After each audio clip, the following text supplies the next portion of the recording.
Michelle Art Rooney II, the grandson of Art Rooney, the founder of the team, son of Dan Rooney.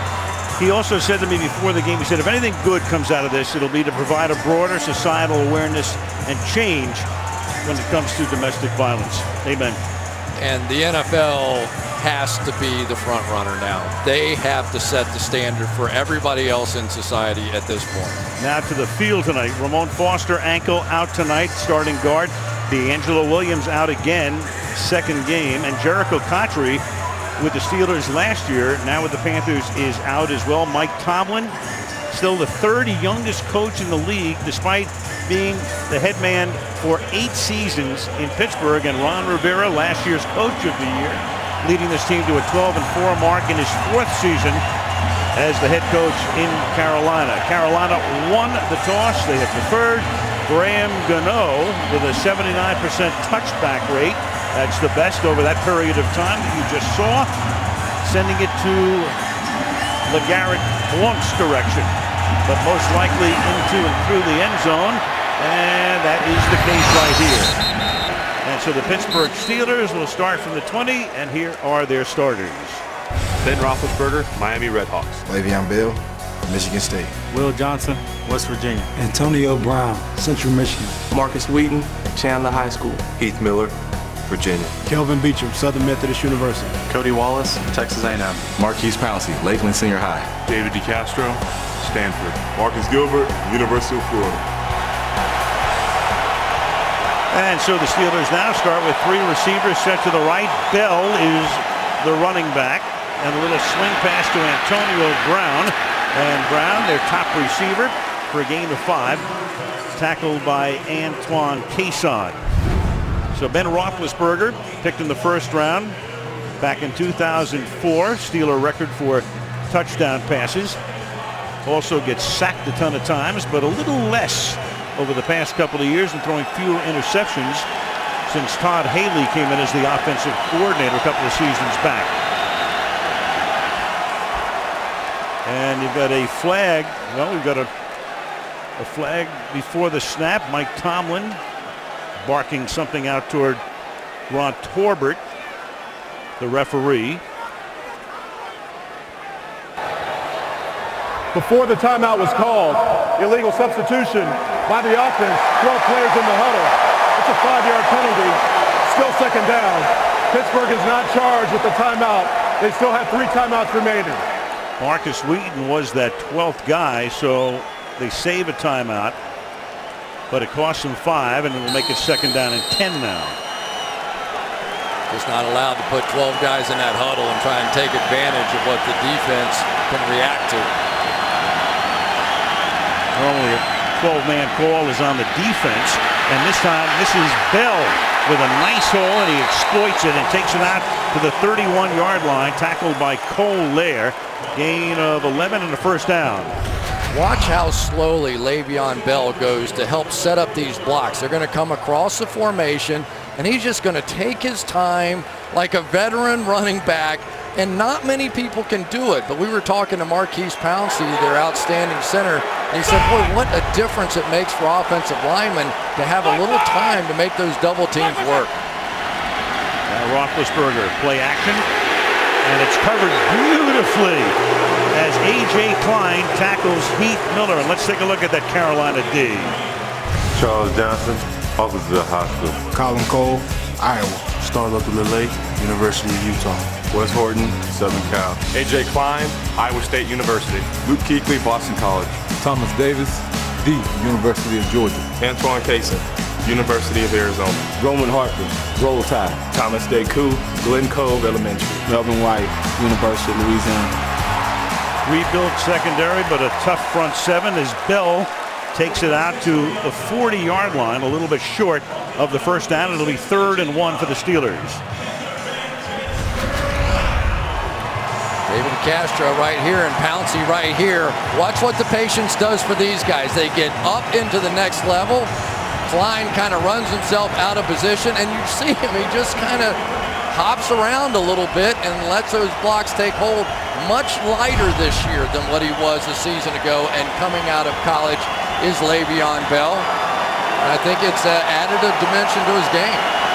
And now Roethlisberger's going to have to take a timeout. They were trying to make 4 or 5 changes before the 3rd down and short 2. So Ben this time does get the timeout. Todd Haley, the offensive coordinator. Of course, much ado made of that when it happened a couple of years ago. Bruce Arians let go, went to Indianapolis, took over for Chuck Pagano, who got sick, became coach of the year, and now, by the way, is doing a pretty good job with the Arizona Cardinals. He's done all right since he left Pittsburgh. He sure has. But, you know, this is a Pittsburgh offense that really has 2 completely different looks. They can go into a power formation and add some tight ends and add Will Johnson, the fullback, or they can spread you out.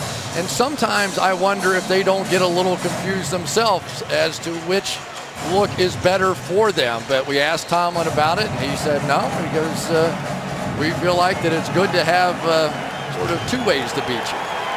And they'll mix in some no huddle tonight as well. But after the timeout here, they set up for a 3rd down and 2.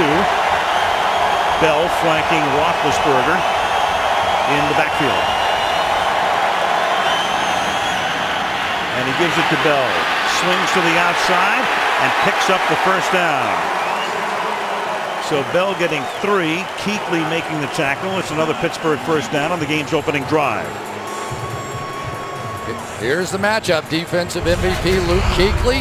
And he's got to try and go catch Le'Veon Bell. But this weight loss has really helped him because now he has that added step of speed to the outside. So can he work inside as well as anybody and as much as anybody? But now it has that extra step getting the edge.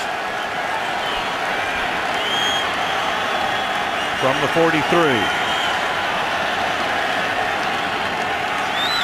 Then to the right, and then it's dropped. It is dropped by the fullback Will Johnson. 2nd down and 10. Ron Rivera played in the Super Bowl with those great 1985 Chicago Bears, part of that unbelievable defense. Was an assistant in Chicago, left there, went to San Diego, became the defensive coordinator there, and that led to Jerry Richardson hiring him 4 seasons ago as the head coach here. 2nd and 10.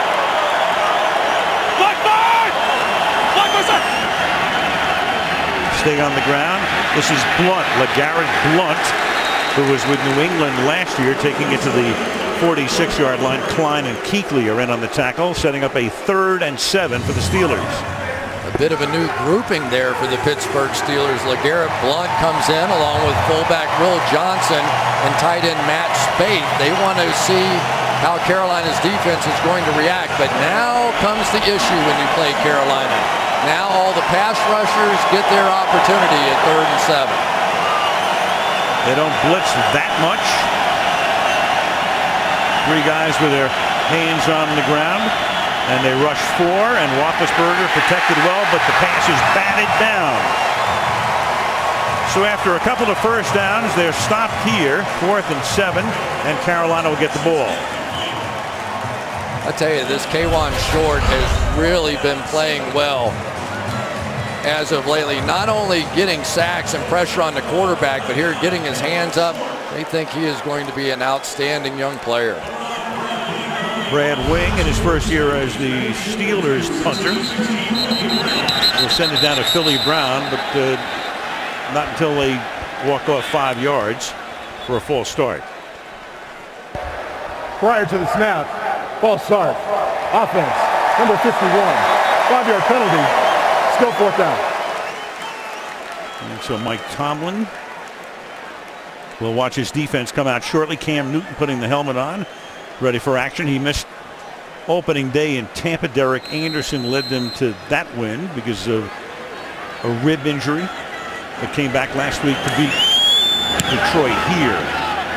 And Wing's kick is a wobbly one. A fair catch is called for, made at the 20-yard line by Philly Brown. So here comes Cam Newton and the Panther offense in Charlotte on an 80-degree night. Sunday Night Football brought to you by Southwest Airlines. Without a heart, it's just a machine. By Nissan, innovation that excites. By Bud Light, stay in the game and drink responsibly. And by McDonald's, official sponsor of the NFL.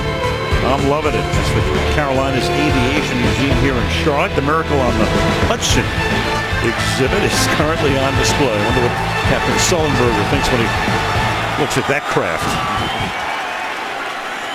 Jonathan Stewart is the running back at the 20-yard line. They start with a play fake and good protection and a good gain on first down to the #1 draft choice, Kelvin Benjamin, the 6'5" rookie out of Florida State. And that's good for a gain of 18. 6'5" and about 240 pounds. We used to call those guys offensive linemen back when I played. Pretty incredible to see that guy that big. You'll remember when he played for Florida State, he caught the game-winning touchdown with just a few seconds remaining against Auburn to win it all. Hey, Lenny, 50. Already his 9th reception of the season. He scored 1 touchdown. Now they hand the ball off to Jonathan. Oh, they don't. They fake it to him and then throw to the right side. Good play fake. Everybody out, including me, as Philly Brown makes the catch. He, like Benjamin, is a rookie free agent. Played his college ball at Ohio State. Cam Newton getting to be a better and better ball handler. Look how long that ball stayed into the gut of Jonathan Stewart, and then pulled it out and was able to complete it to the outside to Philly Brown. They've had some changes at wide receiver tonight due to injury. And over the offseason as well, Steve Smith no longer a Panther after being here for many years. That's a gain of 9. That's Philly Brown. Let's take a look at this Carolina offense, which is clicking right now. Cam Newton, Auburn University. Jonathan Stewart, the University of Oregon. Mike Tolbert, Douglas County High School. Kelvin Benjamin, D. Florida State. Jason Avant, Michigan. Greg Olson, The U. Byron Bell, Greenville, Texas. Amini Silatolu, Midwestern State. Ryan Khalil, University of Southern California. Fernando Velasco, Georgia. Nate Chandler, UCLA. Velasco, a Steeler last year, took over when Marquise Pouncey got hurt on opening day. And did a pretty good job at center as Jonathan Stewart takes it to the 38-yard line for a first down. So Cam Newton, drafted #1 out of Auburn in 2011, has only missed 1 game. That because of the rib injury. Also had ankle surgery in the offseason. 65 touchdown passes and 28 runs for touchdowns. And on third down, if you're looking for somebody to run the ball, it's normally going to be him. Yeah, and he, despite the ribs and the ankle and all the different things he's got going on, he has a rib protector on, makes him look like RoboCop out there. Now from the 38. And they set up a screen to the left side. Jonathan Stewart with blocking, and that's a first down. He takes the ball inside the 25-yard line. Jason Worlds came in and really laid a lick on Newton, a little slow and coming back to the line of scrimmage, with Carolina buzzing right now. Coming with the blitz here, and Cam Newton has the perfect play called. Lawrence Timmons called on the blitz and it's coming up, and then, oh my gosh, it was Silatolu, I think, that really laid a block out there to spring Jonathan Stewart. At the 24-yard line, they've run 5 plays, 4 of them through the air. Newton is 4 of 4 for 52 yards. Mike Tolbert is the running back in this set, and Newton is going to take a timeout. He's a little gimpy as he starts to come toward the sideline after that hit. So he needs a breather here halfway through the first quarter. Don't miss a moment of Sunday Night Football this season with NBC Sports Live Extra. Take the game with you anywhere, online and on tablet.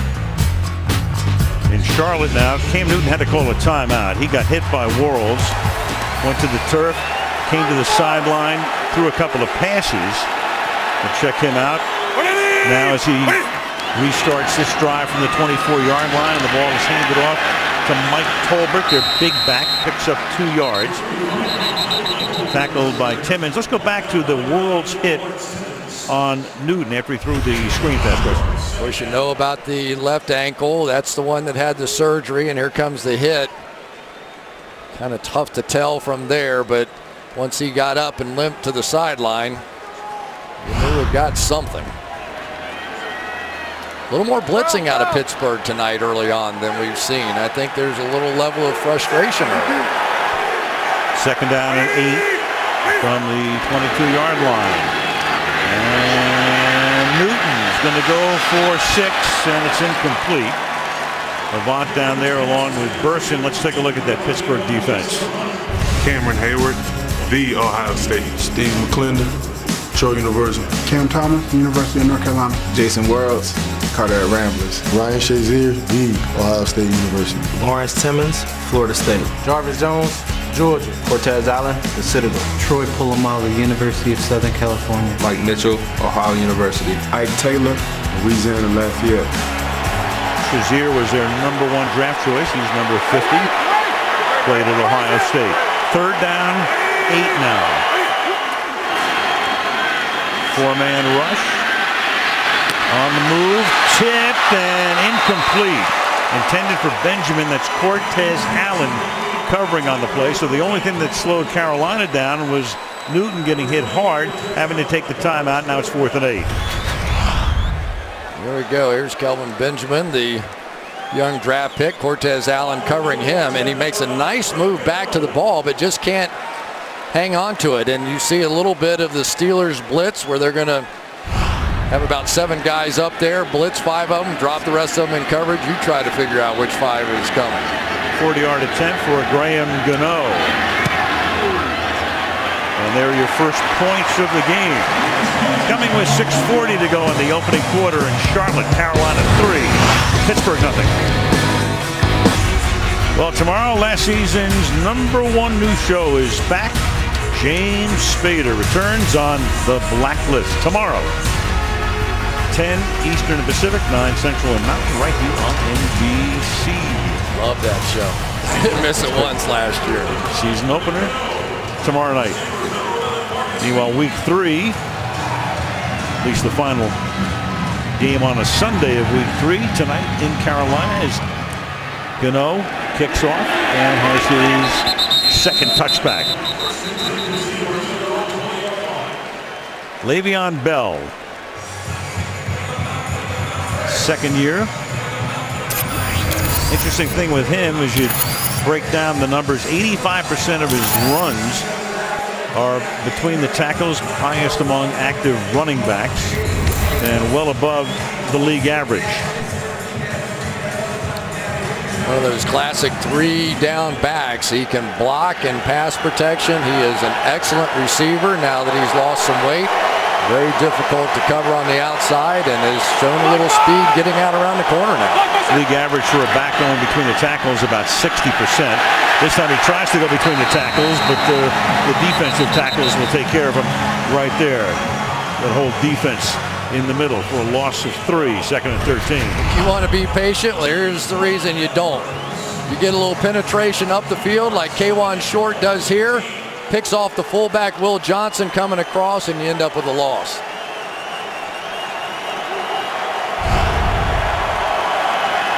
Second and 12, the ball at the 18.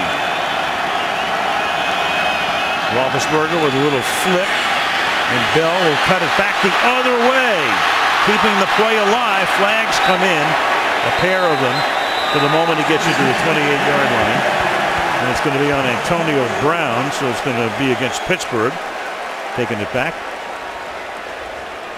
Referee Ron Torbert's been in the league as a side judge for the last few seasons. His first year as a referee.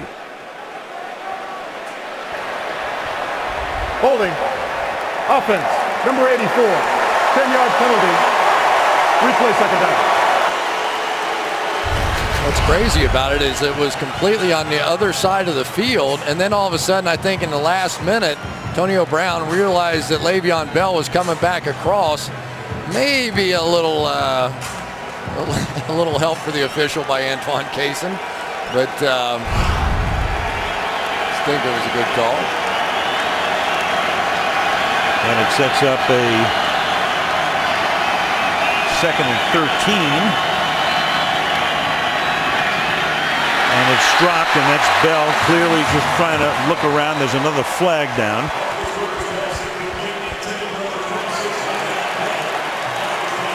Flag down just about at the line of scrimmage. I think they got him for another hold.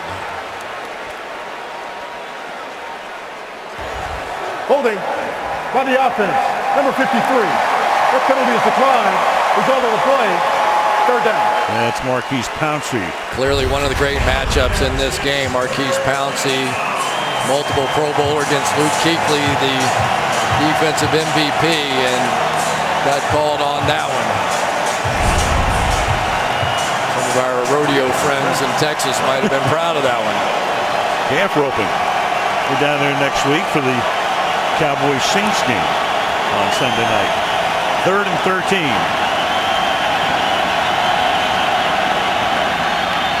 And a quick toss, and that's Brown, and he gets swallowed up at the 24-yard line. So Brown cut to the inside, got a couple of initial blocks. Roethlisberger wanted another flag here.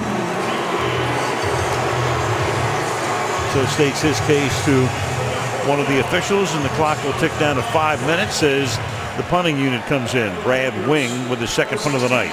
Todd Haley is not going to let Ben Roethlisberger take big shots in those 3rd and long situations. And Philly Brown's going to let it go. And will bound out of bounds at the 36-yard line. Newton back to work with Carolina up 3-0 early. You've seen the bulky padding around Cam Newton's midsection. Well, this is what he wore last week and what he told me he'd wear tonight to protect that fractured rib. It starts with this circumference rib pad that is a hard shell on the outside and soft on the inside. It's something he's worn throughout his career, but here's what he's added. These custom molded hard shells on either side. And if you look closely at this 3rd layer, this shirt, it's got this strong bubble-like bubble wrap like technology, and that disperses the force of a hit. And he said putting this whole mix together has been like a science project, Al. Thank you, Michelle. You can pick up that outfit at your nearby Armani Exchange. Yeah, Michelle with a nice manicure down there too. Right. From the 36 in HD. And Jonathan Stewart will go next to nowhere. In fact, tackled behind the line of scrimmage. You know, John Madden always said if you have 2 injuries, one definitely supersedes the other. So we asked Cam the other day, which is it the ankle that bothers you more or the ribs?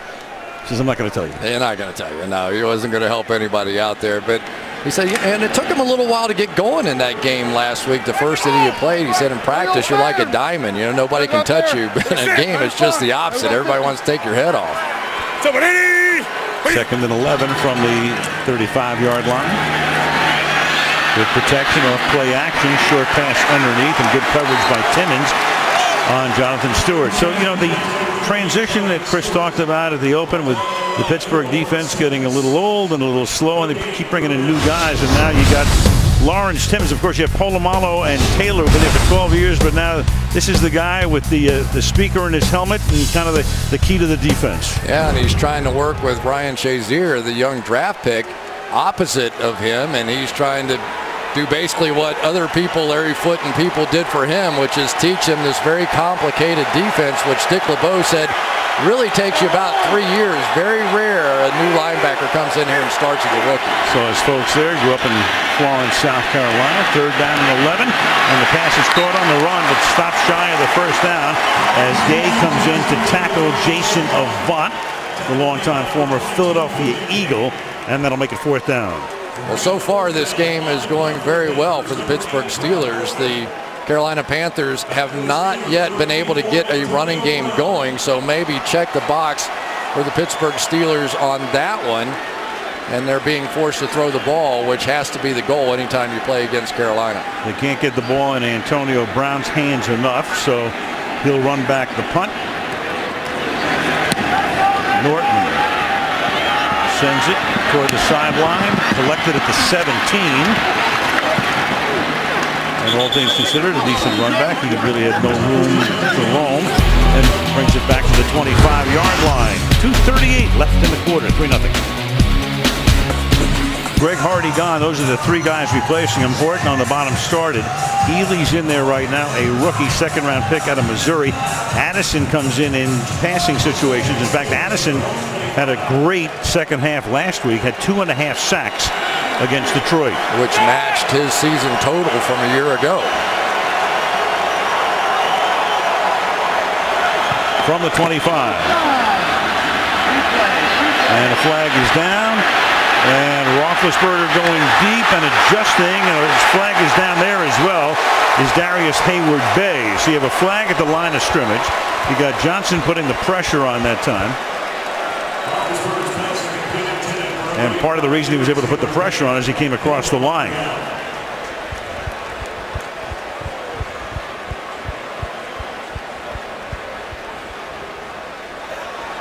And the way the Steelers are reacting, they think both fouls are going to be against Carolina.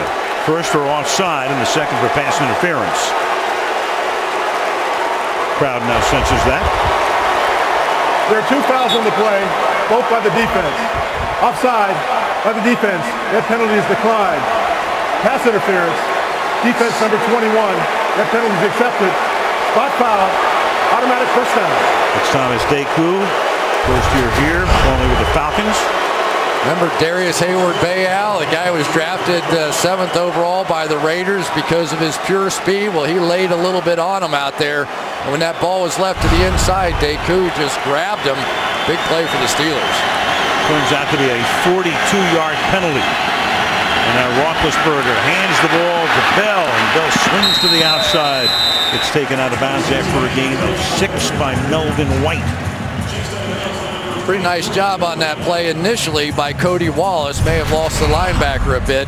Cody Wallace filling in here for Ramon Foster, who hurt his ankle on Wednesday in practice this week. But Le'Veon Bell just finds a way to work with whoever's in front of him. 2nd and 4. And dancing around, and Bell cuts it back. Nice move. Picks up the first down to the 22-yard line.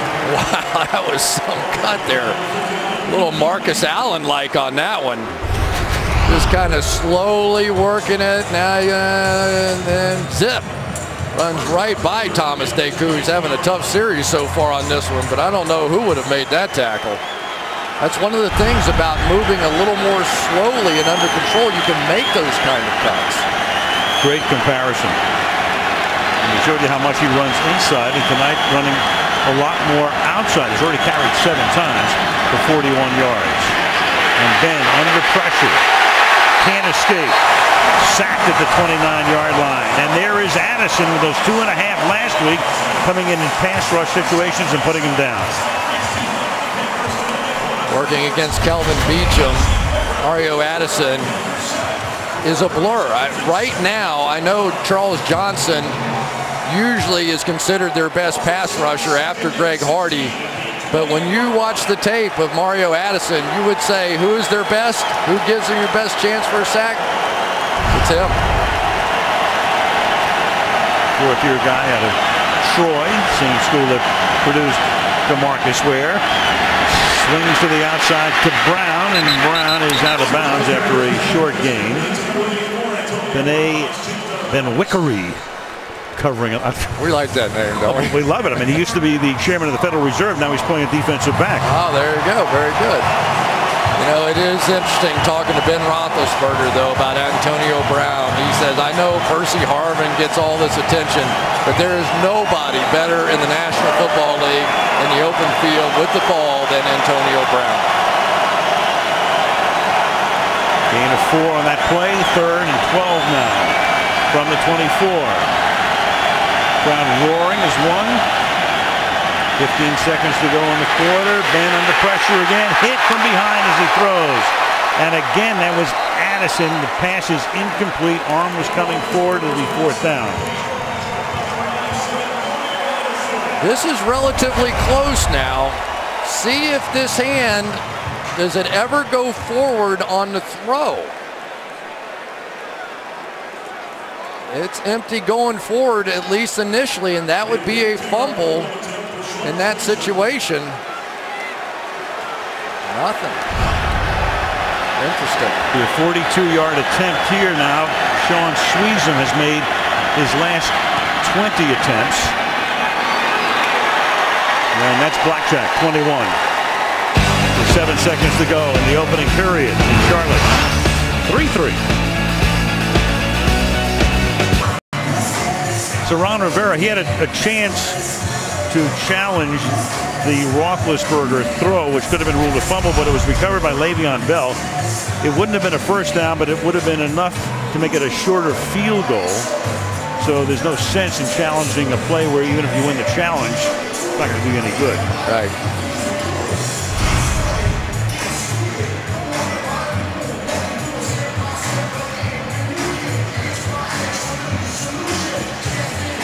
And Roethlisberger going over things with Haley on the sideline as Sean Sweezum will kick off. Brenton Person is back to receive for Carolina.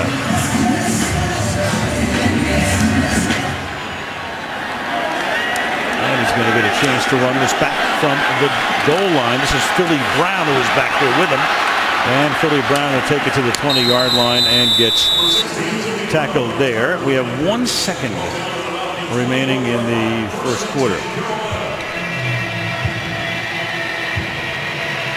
Next week, we go to Arlington. How about the Cowboys today? Down 21-0 to St. Louis and coming from behind to win the game. And New Orleans got off the schneid with a victory today at home against Minnesota. Football night starts at 7 o'clock. There are today's results. It's Breeze, it's Romo, it's the Saints, it's the Cowboys next Sunday night. And Romo had that pick 6 early, right? And then came all the way back. Pretty impressive, and one the Cowboys really needed. And the quarter will end here on a Jonathan Stewart 3-yard run. So we played 1 in Carolina with the score 3-3, and Sunday Night Football continues after these messages.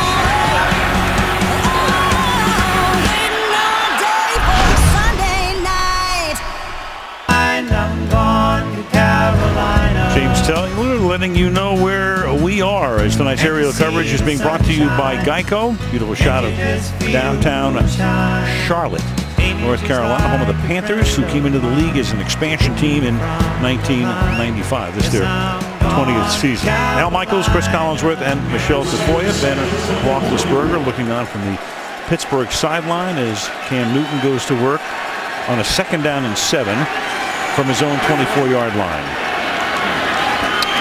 And off the play fake, they grab him by the left arm, and down he goes, and there's a flag that comes in. So Newton trying to escape. Cameron Hayward had him by the left arm, and then the flag came in. 2 flags, in fact. One in the offensive backfield and one up at the 31-yard line. So a couple of penalties here. Ron Torbert has had a busy evening to this point. There are fouls by both teams on the play. Holding. Defense, number 28. Holding. Offense, number 35. Those fouls offset. We'll replay 2nd down. Well, we talked about Pittsburgh rebuilding its defense, but for years, it's always started with their linebackers, and did again in the draft this year. Yeah, it really did. Ryan Shazier is a guy that fits in perfectly. You know, typically the defensive line for Pittsburgh is sort of workmanlike, and they have to try and keep everybody off those linebackers. Those linebackers are typically 1st-round draft picks, and they're supposed to make all kinds of plays. And on some of these great defenses they've had, 5 of the last 10 years, Dick LeBeau had the #1 ranked defense in the NFL, never lower than 13th. And now they're going through a little transition with it. The great 77-year-old defensive coordinator on 2nd and 7. It's complete to Greg Olsen, his first catch of the night up to the 29-yard line. Take a look at the investments that they've made. Worlds, 2nd-round pick in 10. Shazier, #1 this year. Timmons, #1 in 07. And Jarvis Jones was the #1 pick last year. I was talking to some of the coaches about these linebackers, and they said, you know, a guy like Shazier, I said, what's the hardest part of that? And he said, really coverage, because you have to know where your help is behind you. You have to understand fully the entire concept of the defense before you can really play fast within it. 56 years in the league for the Hall of Famer LeBeau. Now Newton buys time, throws, and it's a low throw, and it is incomplete. Intended for Olsen there. It'll be 4th and 1. Nice job there by Jason Worlds. They had this little play going. They were going to try and get it. to Burson coming across the formation, but he's going to bang into him before he can get in the flat. And then Cam Newton had to try and force it down the field where he really did not want to go on that 3rd and 1. Now Brown sets up at his own 20-yard line. Brad Nortman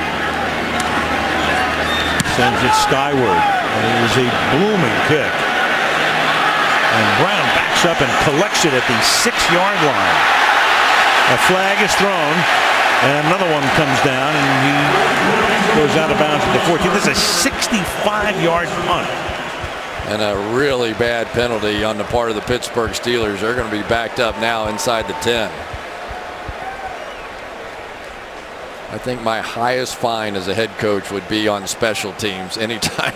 Just don't block them. I mean, you got one of the great open field guys in the game today. Just give him a chance to make them miss. During the return, illegal block at the back by the return team, number 57. That's half the distance from the spot of the foul. Pittsburgh's ball, 1st down. Half the distance plus 65 yards. Early 2nd quarter, we're tied in Carolina. Luke Kuechly, number 9 overall pick, 1st rounder, played his college ball at Boston College, 2 years in the league. Defensive Player of the Year last year. Lawrence Taylor won it as a rookie and a 2nd-year guy, and the only other guy to win it in his first 2 seasons would be J.J. Watt. So it's some pretty good company for a guy who anchors what was the number 2 defense in the league last year, second only to the Seahawks. Yeah, how about this trifecta? ACC Defensive Player of the Year, Rookie of the Year in the NFL, and then Defensive MVP. Not bad. And the Cincinnati boy. There you go. From the 7-yard line. Le'Veon Bell takes it to the 8-yard line. What impresses you the most about Kuechly? Well, for one, he's a dynamic leader of this team and is still a very good guy. But I think his feet, he gets himself in position, I think, better than any linebacker right now. A lot of times when you're trying to make a tackle, you're going to be off balance. And you'll see right before he gets set to strike, all of a sudden his feet pop right back underneath his shoulder pads, and he can strike, and he does not like people to fall forward. He contorts that ball carrier's body backwards. 2nd and 9. And Ben will dump it off over the middle to Blunt, but there's a flag for a false start, so there's no play here. Another penalty on Pittsburgh. This will be the 5th against them.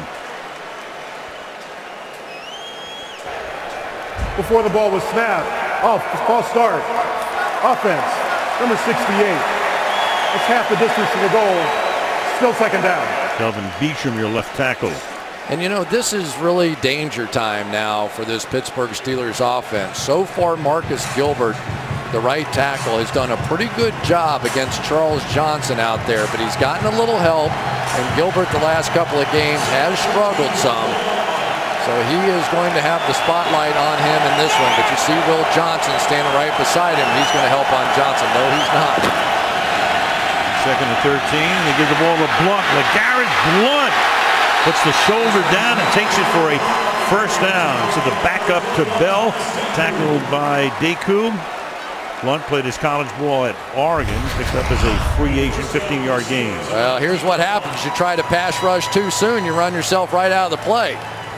Gilbert's just going to run him right by, and then LeGarrette Blunt able to take advantage of what Carolina and what Charles Johnson wanted to do there, which is go get a safety.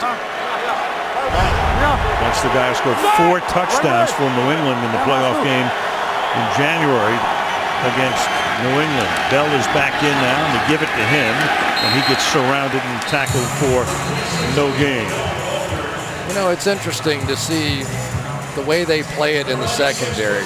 Antoine Cason is a guy that was with this coaching staff in San Diego, so he knows what they want to do defensively, and he has really come up with a lot of plays, gotten a lot of turnovers so far this season, and has really become the #1 player back there in this secondary. They don't spend a lot of money back there. They get a lot of free agents and people that are cut by other teams and rely on that pass rush to get home. And now Ben has to take another timeout, so that's the 2nd they've used here in the first half. Carolina defense, of course, Ron Rivera, that's his pedigree, but he brought Sean McDermott in from Philadelphia. McDermott was the understudy for many years to the great Jimmy Johnson, the defensive coordinator for the Eagles. And then, well, he fell out of favor in Philadelphia and became in the crosshairs of a lot of the Eagles fans, but he's resurrected his career down here. And who was his college teammate? Mike Tomlin. How about that? Those two guys played together, and William and Mary, and I'm sure Sean's going to be very proud of showing off that six-pack, which I'm sure he still has today, but those two guys have done awfully well. And Mike Tomlin was singing Sean's praises. He said, I have so much respect for him. Of course, the former defensive coordinator himself, Tomlin, with Minnesota. Still good friends, those two. 2nd and 10. They split Bell out in this set. You got 5 receivers. They throw it to Brown. He cuts to the inside. And then back upfield and gets to the 23-yard line. Gain of 4 yards, 3rd down and 6 now. You're going to see a lot of these short, quick passes out of Ben Roethlisberger because of the pass rush that Carolina has. But, you know, it's one of the things, of course, Todd Haley brought here. They wanted to start protecting Ben Roethlisberger, who was having trouble making it through the season. But also, some of the greatest plays we ever saw in football came from Ben Roethlisberger under pressure, moving around and making some kind of big play. 3rd down and 6 from the 23-yard line.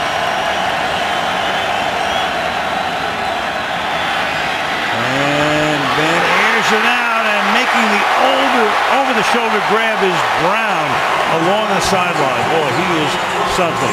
Antonio Brown on a 3rd down and 6. Good for 29 yards. One of the things that Carolina likes to do is do these delayed blitzes. In other words, look like they're going to drop back. But Le'Veon Bell was right there. Ben got the ball out of his hand quickly. And I just can't say enough good things about Antonio Brown. He was 2nd in yards, 2nd in receiving, I think, a season ago. 2-time MVP out of the last 3 years of the Steelers. Great, great player. Take to Bell, and then it's Miller, the tight end, taking it to the 30-yard line. You can hear the Heath chant. The Steelers travel better than anybody in the league. They and the Green Bay Packers bringing fans in from the hometown. Yeah, just a quick little run fake, and Kuechly frozen for a minute by that. Right now, the Steelers got it going on, and they've got it spread out. Here comes that other look we talked about. They ran it early. Now they're going to the spread. Spread and no huddle.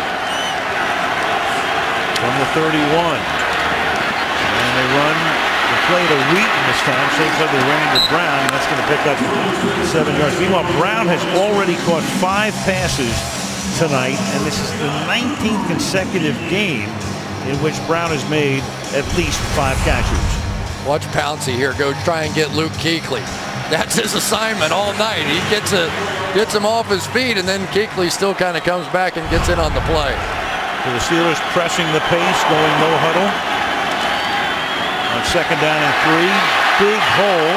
Closes in a hurry, but not until Bell picks up the 1st down. Kuechly makes the tackle. Again, the Steelers are looking for their first touchdown in almost 8 quarters. Yeah, and they have got it going on right now. And I think Ben likes this part of the game plan when he's out there. And I believe this is when he's calling his own plays out there. He has Le'Veon Bell off to the side. Sometimes you get teams spread out. You can start popping a few runs on them. Just the 9th play of a drive that started back at the 7. And the pass is incomplete. Justin Brown, the intended receiver, but thrown away. White covering on the first 2nd down. Yeah, I don't know exactly what happened that time with Justin Brown, but he never really acted like he thought he was going to get the ball. He just sort of came to a jogging stop, never found the football at all.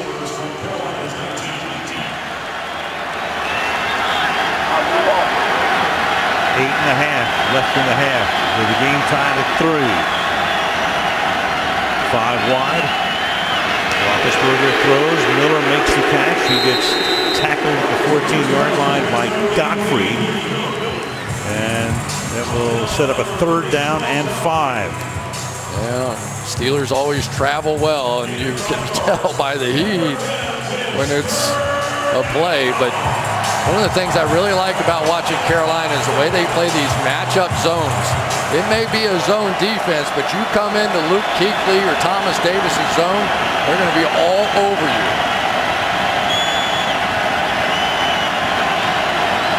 3rd and 5. Brown on the outside. Can he get the first down? He's going to be stopped a little bit shy. Cason is able to bounce him out of bounds. Roethlisberger telling Tomlin that's how far we have to go. He actually probably has a little bit further, but I'm sure Ben wants to stay in the game. Yeah, I'm not sure Antonio Brown exactly knew where this first down marker was, because you drop your shoulder the slightest little bit here, you're going to get it. Oh, I see. He tried to come over and look at this throw. Didn't even get his hands on the laces. That's how quickly they're trying to get that ball out. So it's 4th down and 1. There's Ben. He's going to make it narrower than it really is to try to influence Tomlin's decision here. In the meantime, they're going to call for a measurement. Some people try to stretch the truth. Ben tries to shrink the truth. Right. Well, Tomlin will see exactly what he has here. Well, they waved off the measurement. Ball is short of the line to gain. It's 4th down. Yeah, I think that what the Steelers want to see is exactly how far do we have to go. And Torbert said, wait a second, you're not even close. Not close enough to measure anyway. So now they bring Blunt into the game. They will line up to go for it on 4th down and a short yard. Here's that power formation with 2 tight ends and the fullback Will Johnson in. And Roethlisberger will take it himself over right guard and appears to have picked it up. Well, the line is unofficial, but you already knew that. I've been telling you that for 5-10 years. Heard that rumor. Yeah, that's right. He has the first down. You always say you run to the bubble wherever there's a linebacker stacked there, so he found it. But for Ben Roethlisberger, he took one unbelievable shot last week from Courtney Upshaw that he said he is still feeling out there on the field. Said it felt like somebody hit him with a baseball bat in the chest. So now it's 1st and goal. Bell is the running back.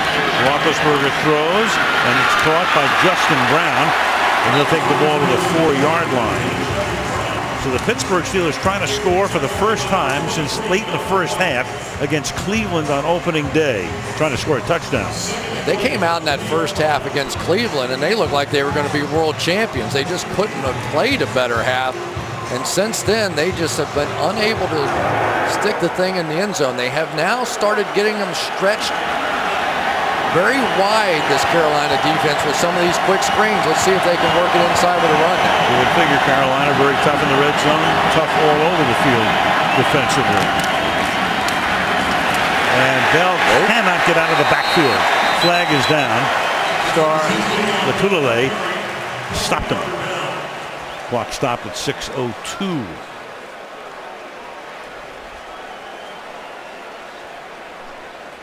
Ford had 5 accepted penalties against Pittsburgh and 1 on Carolina, which was the 42-yard pass interference call.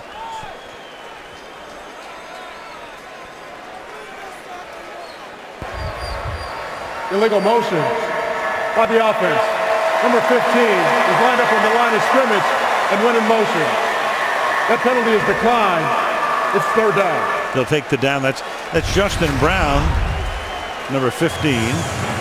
Right here is Star Latulele, and Kelvin Beachum just unable to reach him. Too athletic to reach inside. Big play for him and big play for the Steelers now. So 3rd and goal. Miller sets in the slot. Carolina almost jumps. Roethlisberger throws, and turning around is Wheaton. Look what I found. Wheaton for the touchdown. Melvin White with the coverage. I don't think Melvin White can believe this. He played this perfectly, pinned him right into the sideline, nowhere to go, and Ben just makes a perfect throw. You can't do coverage better than that. Just couldn't find the football, and a huge catch. Yes, I think he got both feet down. Let's double check it. That toe's down, don't you think? I think it is, but New York will look at it as they always do. The scoring play is that the runner stepped out of bounds, did not reestablish in bounds before catching the ball. Whoa! It's an incomplete pass. So he's out of bounds before. 4th down. He comes back in to make the catch. That's a killer penalty. And makes it 4th down. Oh, just as he was coming back to the ball, I think that left foot may have stepped on the line. Oh, it's close. I can't tell from there. Well, the official is right there, but that official has his hands in the air. Right, he signals touchdown. The call comes from somebody else.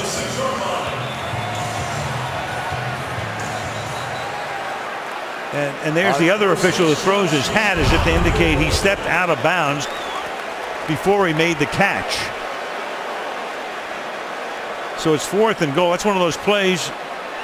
Since it's not a scoring play, it's not reviewed. I mean, Tomlin could challenge it, but he's not going to win it. And Sweezum now will have to set up for a field goal. So Pittsburgh still can't find the end zone. This is a 24-yard attempt. And it does give Pittsburgh the lead. But they had the ball for 8 minutes, 16 plays, but have to settle for 3 and lead 6-3. Your 4 judges for this year tomorrow night. A lot of fun, that show. Yep. They come up with some very good talent, but I love how they do it, where the coaches are actually competing against each other. You know, you got to try and get that best talent, turn the chairs around. A lot of fun. Good format. Kickoff is a bouncing ball fielded at the 2 by Philly Brown. And works his way to the 23-yard line. With 5.5 remaining in the opening half. Carolina with the ball trailing by 3.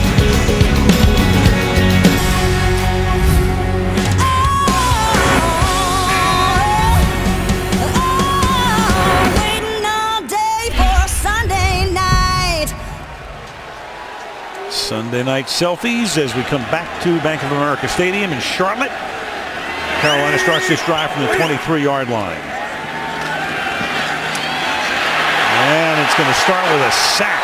Wrapping him up is Steve McLendon, the nose tackle, the guy who supplanted Casey Hampton, who did such great work over many years. This Steve McLendon is a player. I've been watching him now for a few weeks here. He's going against really an all-pro player in Ryan Khalil, and Khalil knew it. He knew that his arms were so long. He'd seen it on tape. He has the ability to fully extend, McLendon does, and then work his way around. That's exactly what happened. He came up with a big sack. Good player, Steve McLendon. 2nd and 17. They rush only 3, 8 back. And so Cam has a lot of time and winds up hitting Benjamin, the #1 draft choice. Well, I tell you, they really cleaned house. Steve Smith gone after so many years. Brandon LaFell went to New England. Ted Ginn went to Arizona. They wiped out the whole receiver room and brought in Benjamin as the #1 pick. They brought in Jericho Cotchery, who's hurt, not playing tonight. Jason Devon from Philadelphia. And of course, as you look at Dave Gettleman, they kept his main guy, Greg Olsen, the tight end. No doubt about it. And Greg Olsen has been through quite an ordeal here lately, hasn't he? Yes, he has. His young son, it's 3rd down and 3. And speaking of Mr. Olsen, there he is picking up the 1st down. Well, first of all, let's talk about Greg Olsen, the football player. He's fantastic. You see the C on his chest, and he's a guy that has really been the go-to guy. I think Carolina was extremely lucky. The Bears were going through a transition. They ended up picking him up for a 3rd-round draft pick, and he has clearly been the mainstay while these new receivers learn this offense.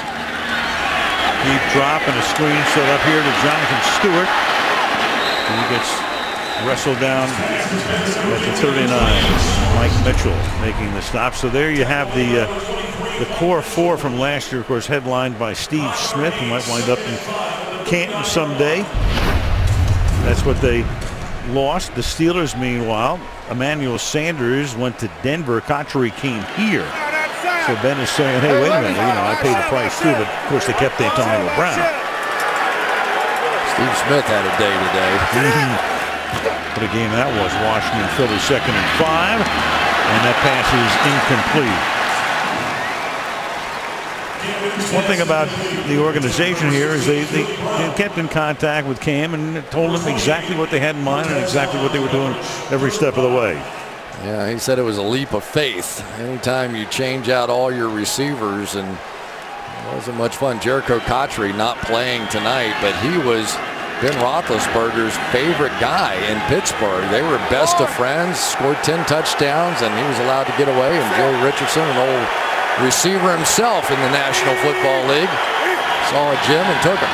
David Unitas in Baltimore, 3rd down and 5, and that is caught by Benjamin at the midfield stripe, tackled there by Ike Taylor, 1st down. But what a catch this is. This is just a big 240-pound man taken away from Ike Taylor, who's a pretty big guy himself, but he locked onto that ball. So many of those balls get knocked out as a receiver, but look at the strength of this guy. He is just going to be special. He's missed a few, but he has also made some of the most spectacular catches we've seen this year. And Cam uncorks one for a gain of about 9. A flag is down. Brenton Burson made the catch. And Byron Bell may get caught on this one. The left tackle. Out there working on Jarvis Jones. Jones started to get away, and I think he may have got him by the face mask.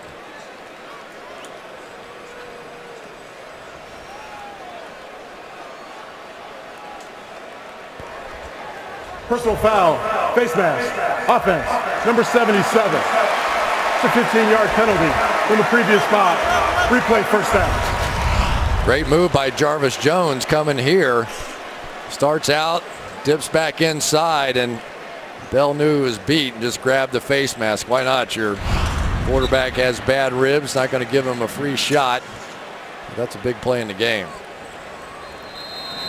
2:21 left in the half. Clock ticking down now. Byron Bell had to replace Jordan Gross, who retired, really retired while he was still sort of at the top of his game. I know Carolina really wish they had him back, but they had to take Bell from right tackle, or he was starting to figure that out, over to left tackle. 1st and 25 now. Good protection. And then he slings it to the outside, where it's hauled in by Philly Brown. And that takes us to the 2-minute warning. It'll be 2nd down and 9 when play resumes, with 1:55 remaining in the half. 6-3 Steelers. Toyota halftime coming up. Tony Romo rallying the Cowboys from 21 down. Seahawks beating the Broncos in overtime. And Bob and Hines will weigh in on the first half from Charlotte, North Carolina. Beautiful skyline shot there. Uh-oh. It doesn't mean they're going to pull out their shots of us. Well, I hope not. 2nd down and 9. Troy Polamalu doing his thing so spectacularly well for a dozen seasons. And Newton, he's going to take off and gets tackled as he gets to the sideline, and everybody wants a flag over there. Shazier is there. A couple of Steelers making sure he gets out of bounds. Interesting, because Shazier at the very end of this play is going to kind of knee him out of bounds, but I don't think he was out, and he clearly wasn't trying to drop a shoulder, or is almost trying to get out of the way. I thought that was a very good no call in a tough situation. Shazier can fly. He is about as fast a linebacker as you will see, along with Thomas Davis on the other side for Carolina. 3rd and 7. And that pass is incomplete. It'll be 4th down. Cam Hayward that time goes into Cam Newton, and that's the 2nd time tonight that Newton has come up hobbling. Cameron Hayward's having a ball game here, and Khalil is looking like he's going to look off to the right. I think he was more worried about Lawrence Timmons, but Timmons was picked up by Trey Turner, and Cam Newton took a shot there from Cameron Hayward. And Nortman to punt. Norton's last punt was 65 yards in the air. And there's a penalty on the other end of the play. This one is bouncing at the 7, and they can't stop it from going into the end zone. So Ben will take over at the 20 when we come back to the show. Sunday Night Football brought to you by Verizon. More live games than ever before with NFL Mobile. By Kia Motors. Visit kia.com to learn more. And by Geico, 15 minutes to save you 50% on car insurance. Friday Night Lights all over the country. This is just across the border. A couple of nights ago in South Carolina, Northwestern High School, and South Point. From the 20 now. Steelers' last drive was 87 yards, but resulted in only a field goal. And this is Bell for a gain of 3. It's been 8 quarters now since Pittsburgh has scored a touchdown. Yeah, but I tell you what, that last drive they put together in that spread offense was impressive, wasn't it? Took it off their own 6 or 7 yard line and almost managed to score with it. And Ben on second down hits Brown. He gets spun to the turf at the 38-yard line. Remember, Pittsburgh had to use 2 timeouts earlier in the half, so they're down to 1, and the clock is down under a minute. From the 38. Roethlisberger. And contact, flag, 2 come in. Brown with Case on right there. And Antonio's already signaled a first down. Great job by Antonio Brown. Kaysen just simply did not get his head around, and if the receiver jumps back through the defender. Pass interference. Defense, number 20. Clock foul. Automatic first down.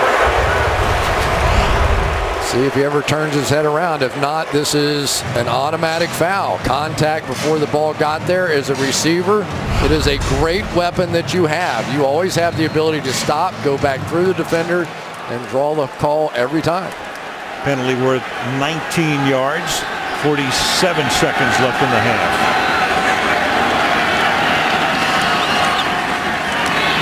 Roethlisberger, open man is Wheaton, and Wheaton takes the ball to the 27-yard line. Roethlisberger hustling the team up to the line of scrimmage, trying to save that last time out. And then we'll spike it right there. So it's second down with 33 seconds left in the half. Well, Ben is getting the ball out of his hand extremely quickly, not giving this Carolina pass rush a chance. And the more that they go no huddle, the more fatigue they get because they can't substitute in and out.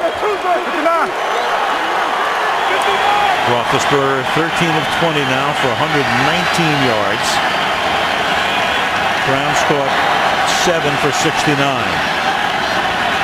They go 5 wide. Pass underneath, caught by Justin Brown. He'll take it to the 25-yard line. Well, there we go. Kuechly goes down. Now we got a little action between DeCastro and Kuechly. Flag comes in. That'll stop the clock at 24. Well, Kuechly with a little extracurricular at the end of that, I think as much as anything to try and keep him from getting up and just keep that clock running. And somebody responded to that. Right, you got DeCastro trying to get up quickly. Kuechly trying to keep him down, keep the clock moving. And the officials will huddle and assess the penalty, as they always do. You know, you love it when your guys defend your players, but not at the expense of 15 yards. After the play was over, dead ball, personal foul, number 66 of the offense. It's a 15-yard penalty. The down counts. It's third down.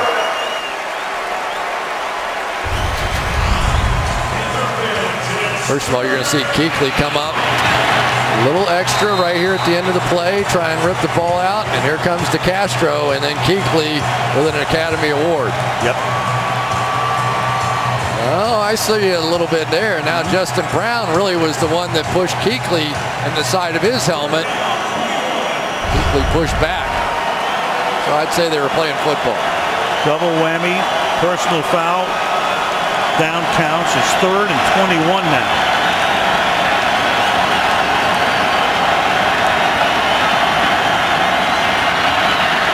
Roethlisberger will dump it over the middle. This is Bell.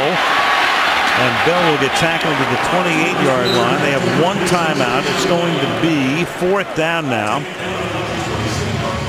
And Tomlin looking at the clock. 14 seconds, 4th down. So he's got to send the field goal unit in. Sometimes it's just so great having a veteran quarterback. All you wanted to do was get back in field goal range. That penalty took them out. That play put them back in. And there's your final timeout for Pitt. So the Steelers let the clock run down, took the timeout with 3 seconds to let Carolina have nothing on the other end of this. 45-yard attempt. Sweezum looking for his 23rd consecutive field goal. Bingo. So he has accounted for all 9 points, but the Steelers have now not scored a touchdown in 8.5 quarters. But they go to the locker room with a lead. 9-3 Pittsburgh. Coming up next, try out a halftime. First, these messages from your NBC station. Football's Game Changers, brought to you by Bose, official sound of the NFL.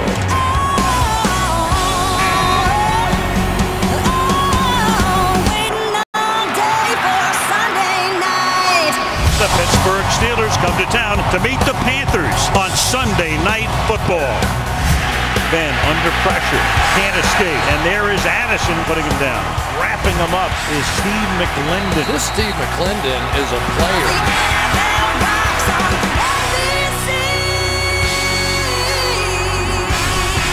Bose, official sound of the NFL. Charlotte, North Carolina, Act 2, the buzz tonight thus far in a game that has featured 4 field goals. Pittsburgh's now gone 8 straight quarters without a touchdown since the second quarter against Cleveland in the opener. Sweezum has made 23 straight, including 3 tonight. And the Panther offense only 5 rushes, 10 yards in that first half. And of course, they're still minus D'Angelo Williams. Second straight game he has been out, thigh injury. And Newton is not 100% with the ankle and the rib and all of that, so they've had no running game, Chris. Yeah, and Jonathan Stewart is a little bit more of a power player, as is Mike Tolbert, so you haven't seen the explosive plays, and I think you hit on a good point. Cam Newton is a guy that typically, if it's not going well, can create on his own, but because of the ankle, because of the ribs, he has not been getting out and running the ball in this game so far either. And the Pittsburgh Steelers defensively had a terrific first half. Let's give them a little credit. Limited Carolina to 120 yards. You know, they came in as the 25th ranked scoring defense, and you knew Dick LeBeau would get them going. I kind of thought with all the young guys, maybe around mid-season, they'd really start to get it going a little bit. A little more pressure tonight, and I think it's paying off. They really have sort of bottled up Cam Newton.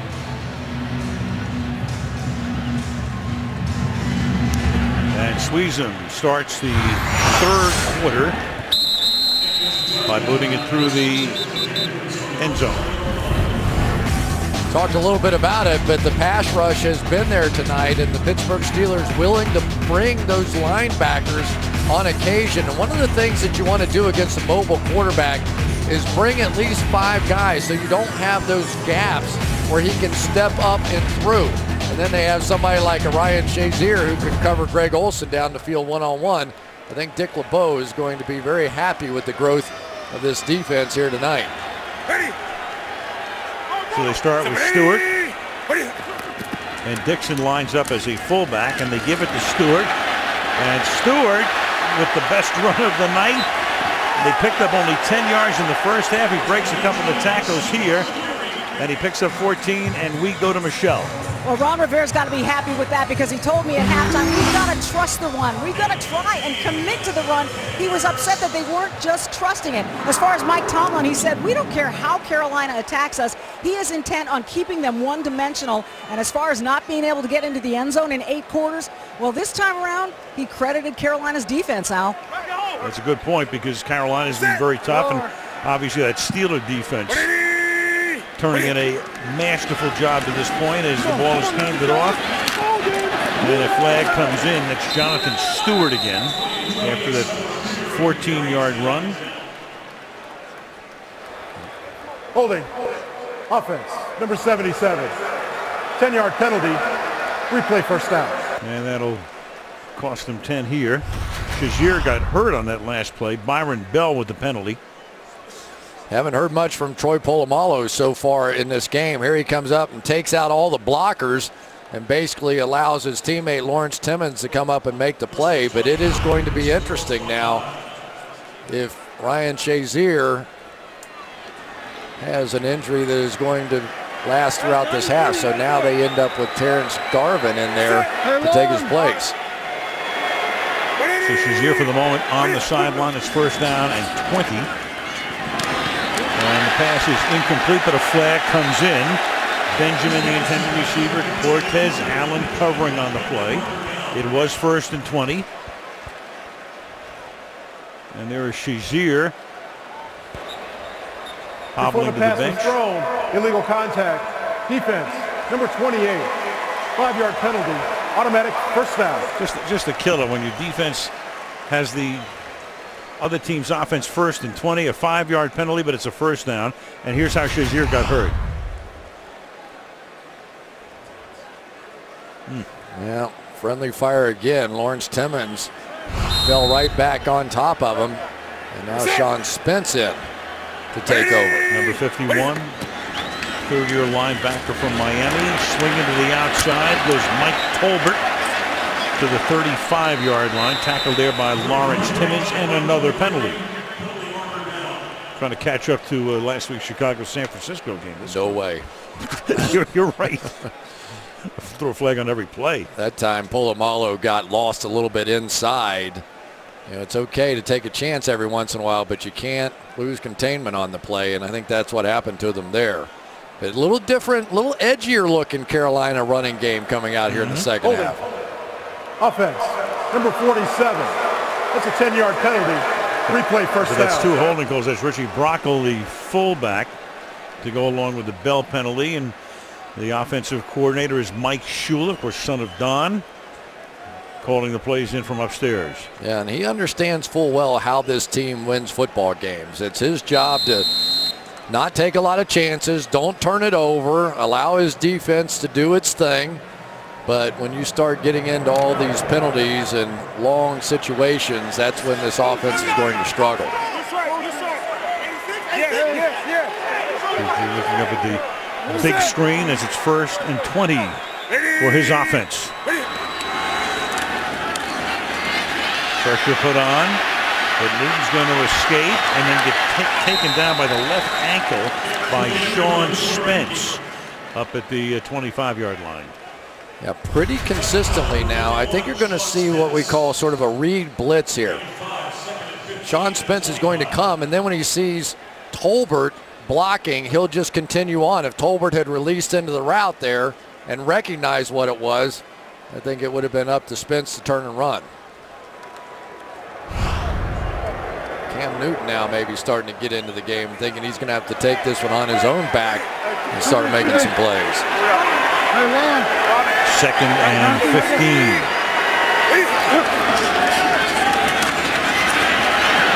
It's a 3-man rush this time. That's enough pressure put on. It's incomplete. Brett Kiesel, who was going to leave the team and then was brought back prior to training camp, 13-year veteran defensive end. 3rd and 15. Working against Nate Chandler, and just watch the power here. Brett Kiesel, I thought a week ago of these defensive linemen, not the linebackers, that he was the most effective rushing the passer. I think he got to Arizona, and it looked like that he might sign out there, and that's when Pittsburgh called and said, nah, come on back. You know, maybe they were playing a little game and hoping they could hold him to week 2, so they have the guaranteed contracts. Who knows? And Bruce Arians doing well. Meanwhile, the ball comes loose. It's ruled a fumble on the field. Jarvis Jones was able to get it out. And waiting for the signal, it is the Steelers football. Mike Tomlin knew all it took for his pass rushers to start making plays was to get into some 3rd and longs. There they were, and it was Jarvis Jones came flying right through Byron Bell to make the play, and that's what we're talking about. Carolina is not the kind of team that can sit back in those long yardage situations. And I think that was Brett Kiesel who actually got his hand on the ball. Oh, it came out without anybody touching it. That was bizarre. That is the first takeaway for the Steelers this season. And it gives them a short field because they'll start at the 17-yard line. It's also the first turnover by the Panthers this year.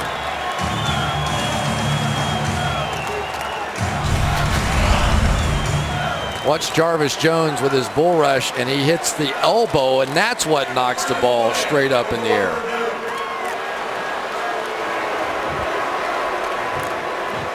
Well, you look at all turnovers, so they'll check it out in Gotham.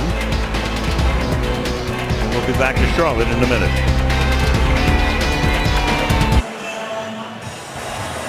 After review, the ruling on the field is confirmed. A fumble recovered by Pittsburgh. First down, Pittsburgh. Well, they looked at it, but it was very clear here that ball came out. Jason Worlds recovers it. They worked on Jones on the bench. Here's the play again. Well, Jarvis Jones had a lot of respect for him as a football player. Ryan Khalil was talking about a few different times that he made plays 60 yards down the field after getting blocked, and he's going off to be looked at. Ball now at the 17, so a big defensive series here for Carolina. A 2-yard gain by Le'Veon Bell takes it to the 15-yard line. A.J. Klein makes the stop. Yeah, now this is the time that the Pittsburgh Steelers typically put people away. And this feels like a Steelers game, doesn't it? Low scoring in the first half. You kind of pound. You wait for the other team to make a mistake. Your defense makes a big play. Now, typically, the Steelers put you away, at least in the old days. Trying to get into the end zone here, and it's a 4-yard gain as Bell will take the ball to the 11, and it'll be third down. Le'Veon Bell just has such great vision and patience. Watch how he just sort of slowly comes in there. All right, what am I going to do? Set it up.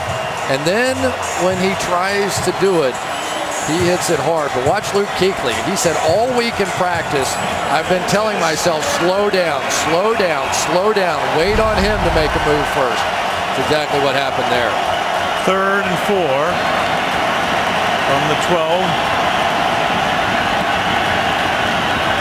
Brown outside, Wheaton in the slot. And Roethlisberger too high for Heath Miller. So once again, the Steelers cannot get the ball into the end zone. Very frustrated. Roethlisberger will go off, and Sweezen will come in to try to make it 12-3. He had him. Marcus Wheaton is open. He's going to come right in here.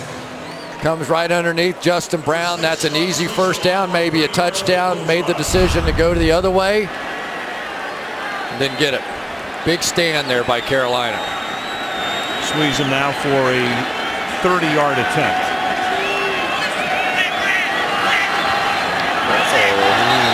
Now, well, who came across first? Because it was 4th and 4. If Carolina came across the line, Josh Norman was one of the guys who came across.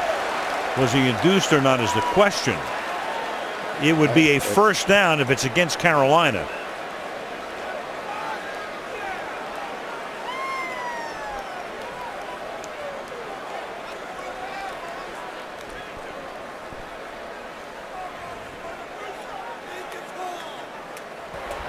Encroachment. Defense. Number 96. Jumped in the neutral zone and made contact. That's a 5-yard penalty. Results in a first down. Wes Horton came across. Norman followed him, and it's first down and goal. See if we can find it right there and there. No movement prior to, and boy, oh boy, your defense makes a stand, and your special teams give it away. Holy cow.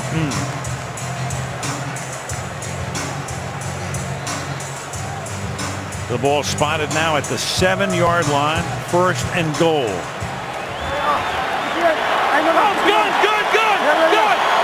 Bell is the running back.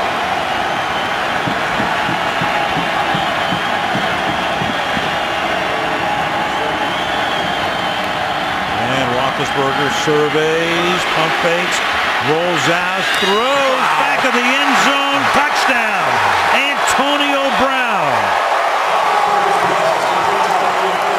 Roethlisberger, as he's done so often for so many years, extends the play, and then Brown is just magnificent. How does Ben hold on to this ball with his pump fake? I mean, he must have the biggest hand in the world. Watch the pump fake. Everybody, our camera even moves with the ball. Comes back around, lobs one in the back corner absolutely perfectly like he did in the Super Bowl. Holy smokes, what a play by Ben Roethlisberger. Wow.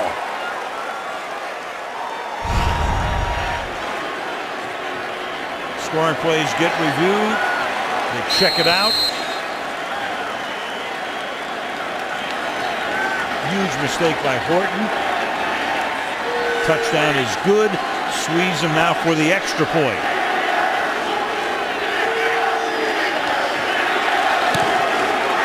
And 4 minutes into the third, that long drought finally over for Pittsburgh.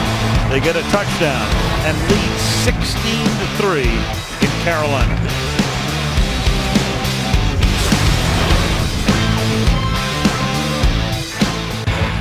Sunday Night Football being brought to you by Bose, official sound of the NFL. By Toyota, let's go places. By the new Samsung Galaxy S5, the next big thing is here. And by Corona, inviting you to find your beach. Midwood Smokehouse. We got to go there for the game.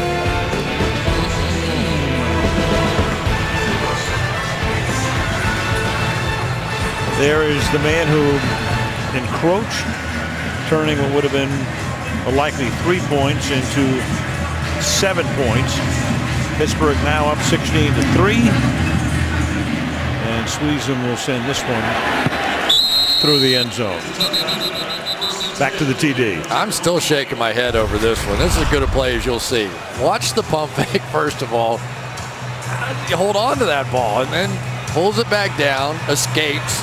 Ben being Ben is what we're going to call it. Now watch his sidearm flip. Sidearm flip lob to the back corner. Kaysen in perfect position. Gets it in over the top. Nice catch by Antonio Brown. Just a fantastic quarterback play by Ben Roethlisberger. It's really something. A little sidearm up over. Like a power lob in there to LeBron James. After a double pump. And this is Philly Brown. And let's check in with Michelle. Well, not good news for Pittsburgh's linebacking core. Rookie Ryan Shazier is out with a right knee injury. Head orthopedic surgeon Jim Bradley gave him a full knee evaluation, testing his ACL, MCL, PCL.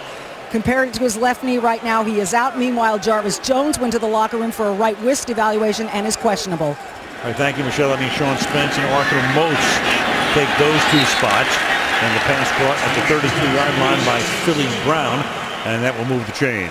I'll tell you, we were watching practice the other day, and I was really impressed with this Philly Brown. And I was talking to Mike Shula about him a little bit, and he said, hey, this guy can run routes. He catches the ball well. We just have to give him a chance. And tonight, because of the injury to Jericho Cotchery, he's getting that chance, and he's playing well. Rookie free agent, played at Ohio State. And moved the throws, and the catch is made at the 40-yard line, and Benjamin will gain 8 yards.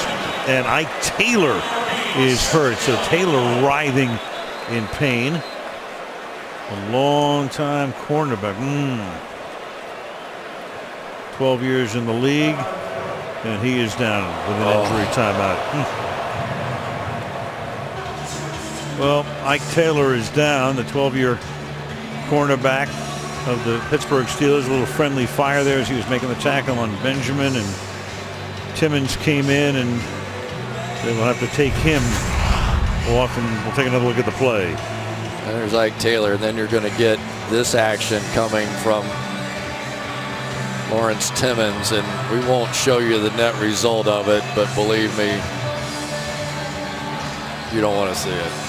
Well, the sad irony here, because Taylor and Peanut Tillman played together in college at Louisiana Lafayette a dozen years ago, and Peanut's season ended on Sunday Night Football last week in Santa Clara against the 49ers, and now his college mate Ike Taylor, who's done such great work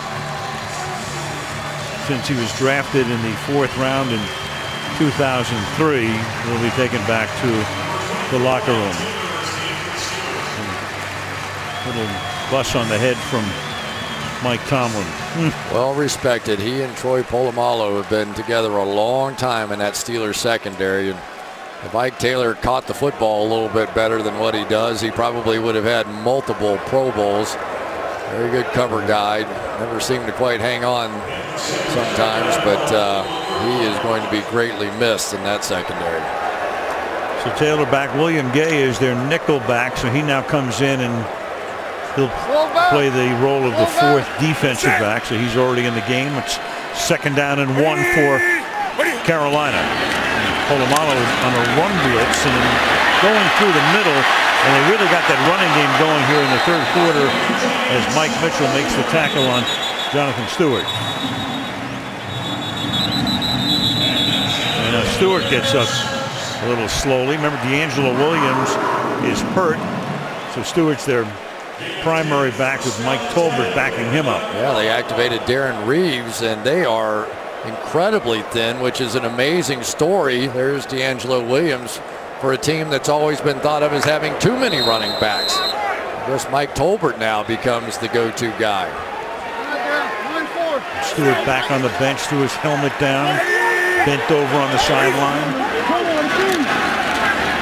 Give it to Tolbert. Tolbert, more of a fullback than a running back, takes it to the 48-yard line where Spence makes the stop.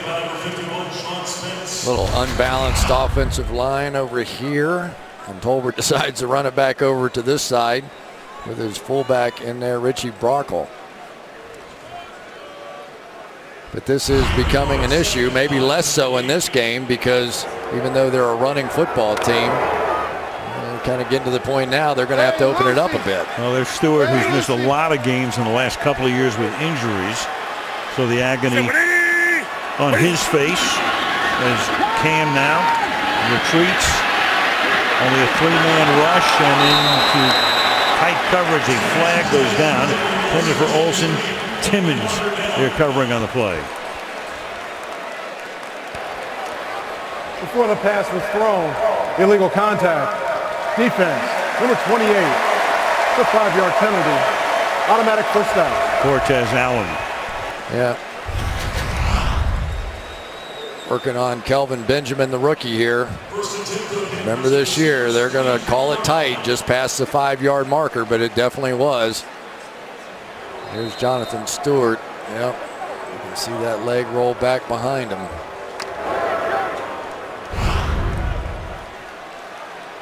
So Stewart out. That's 8 penalties now on Pittsburgh for 56 total yards. And Newton will sling it, and it is pulled in. What a catch by Benjamin. Tackled there by Cortez Allen. And that's exactly why they got Kelvin Benjamin. They said when Cam Newton when he misses, he typically misses high. And when you get a guy that size that can go up and make sure that those balls don't get tipped and go into the secondary, but to miss that ball, get it, and then get a knee down, pretty fantastic. 6'5" is Benjamin. Tolbert. What a difference. I mean, Steve Smith was what, 5'9"? Yeah. It's his primary receiver. Now he's got a guy 6'5". Yeah, and they've become good buddies too, Kelvin Benjamin and Cam Newton. And said Kelvin Benjamin couldn't believe that the NFL wouldn't let him have a single-digit number when he came in here, and he was all upset. And he said, well, wait a minute, what number did you want? He said, number 1. That's what I wanted, number 1. He said, you know what number your quarterback has? You weren't getting that one anyway. 3rd and 4, not even with your bonus money. And that is caught. Pass right in there to Philly Brown, making the catch, tackled by Spence, and that's a first down. Nice job by offensive coordinator Mike Shula, starting to go to work now on the replacement out here. Antoine Blake one-on-one, and Philly Brown continues to make nice catches. That's 6 catches for Brown, 5 for Benjamin, so 11 grabs by the 2 rookies tonight.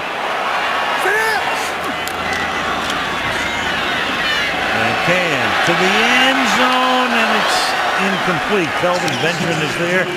Antoine Blake covering on the play. Picked them up from Jacksonville in the offseason. Right back to the same spot again, and looked like Kelvin Benjamin just mistimed his jump. Got there and really just didn't get his feet underneath him to jump, or this would have been a relatively easy catch for him. They come right back to it. Meanwhile, Jonathan Stewart goes to the locker room. Benjamin comes out for the moment. Burson comes in. So right now, Newton playing with a lot of spare parts. And well, some miscommunication there because you've got Moats putting the pressure on. Of course, the Steeler defense is also playing with some spare parts. Notable injuries tonight. Shazier out with a knee injury. Jones, another linebacker. We just saw Ike Taylor in an air cast going back to the locker room. So count on all three of those guys being out of the game. Dick LeBeau doing his mixing and matching he's done for so many years. See if they go back to it. Over on the top of the screen, Kelvin Benjamin against Antoine Blake again. And Newton looks the other way, and the pass is too high. Intended for Jason Avant. Then he had Olsen in the same territory behind him, and it's 4th and 10.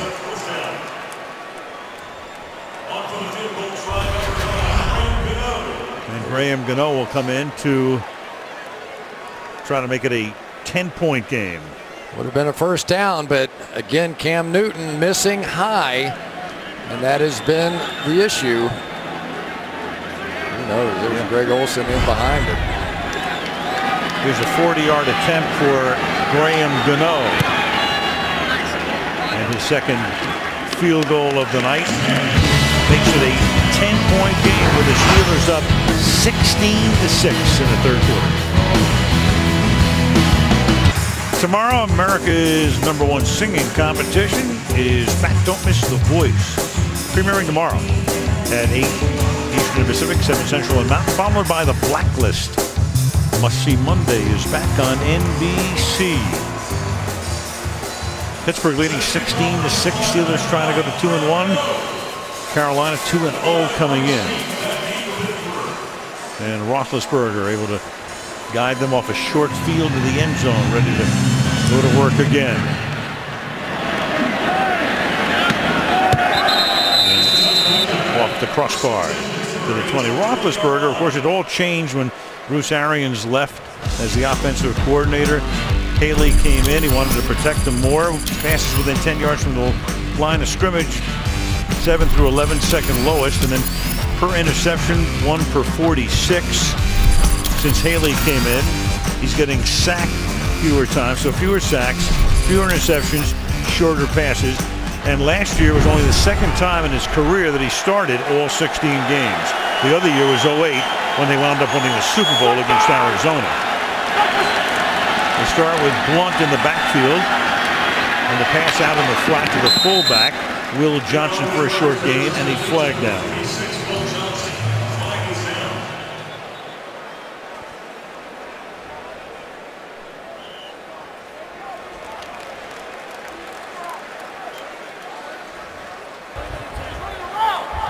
Pass interference. Offense. Number 89. 10-yard penalty.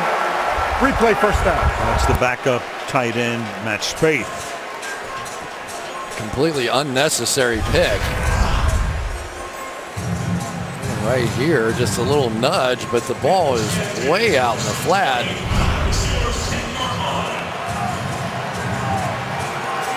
Well, that's the break Carolina's defense needs, maybe, because now they get a chance to do a little pass rushing. Last time they were backed up, started it with a run to try to get out of the hole. 1st and 20 from the 10. It's Brown in motion. Fake to him. Swing at the bell, and he gets clobbered at the 7-yard line. Thomas Davis, he of the 3 reconstructive knee surgeries, right there to count him. Isn't that amazing when you think about a guy having 3 knee surgeries on the same knee and come back and play at this level. He is sort of the Lance Briggs, if you will, to Luke Kuechly's Brian Urlacher. Play a lot of the same stuff. Of course, Rivera was there in Chicago with those guys, and they've been working hard on some of that Tampa 2 stuff they run there. He's Pippen to Jordan, right? That's a better example. Look out. Goes Bell. Le'Veon Bell into Carolina territory for a huge gain inside the 15 before Deku saves the touchdown. So it was a 1st and 20, and that's an 81-yard run.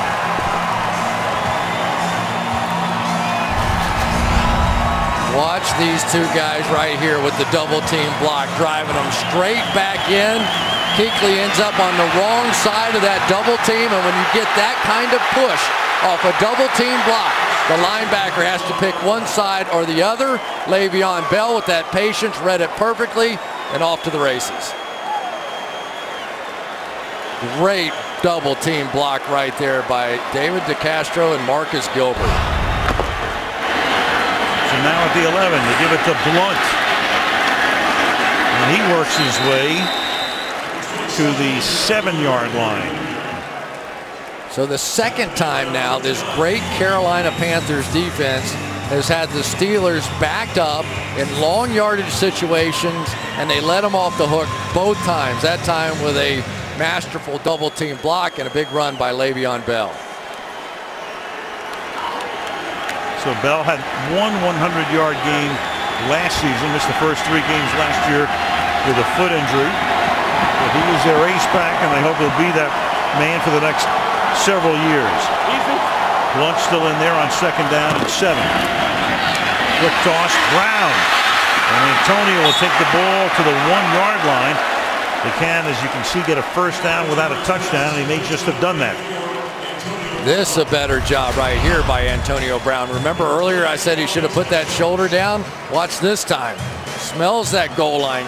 Almost gets there. Nice job by Ben recognizing the coverage out there and just get it to his playmaker, Antonio Brown. And they have a 1st down, so 1st and goal with 3.5 to go in the quarter from the 1. This is when you love LeGarrette Blunt and his size in the ballgame. And there's the fullback Johnson in there with him. They fake it to him. And then the pass is caught. No, it's dropped. A flag is thrown.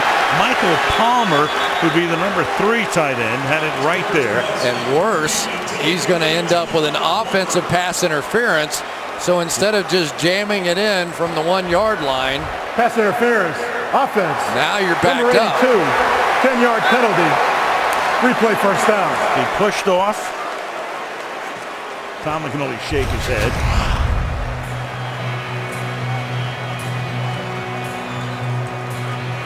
That little extension of the arm right there against Charles Godfrey. Usually you can get away with it if you, the ball was tipped.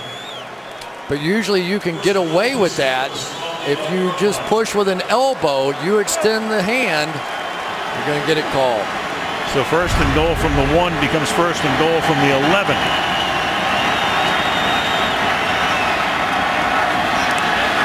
And Bell dances to the 7-yard line. 2nd down, goal. Roman Harper comes up and makes the tackle on that one. A couple of veteran guys, Roman Harper, are cut by the Saints. Thomas Deku cut by the Atlanta Falcons, despite the fact that Harper at one time had 7 sacks during a year. Deku made it to the Pro Bowl. And they both land here, and they're happy about it.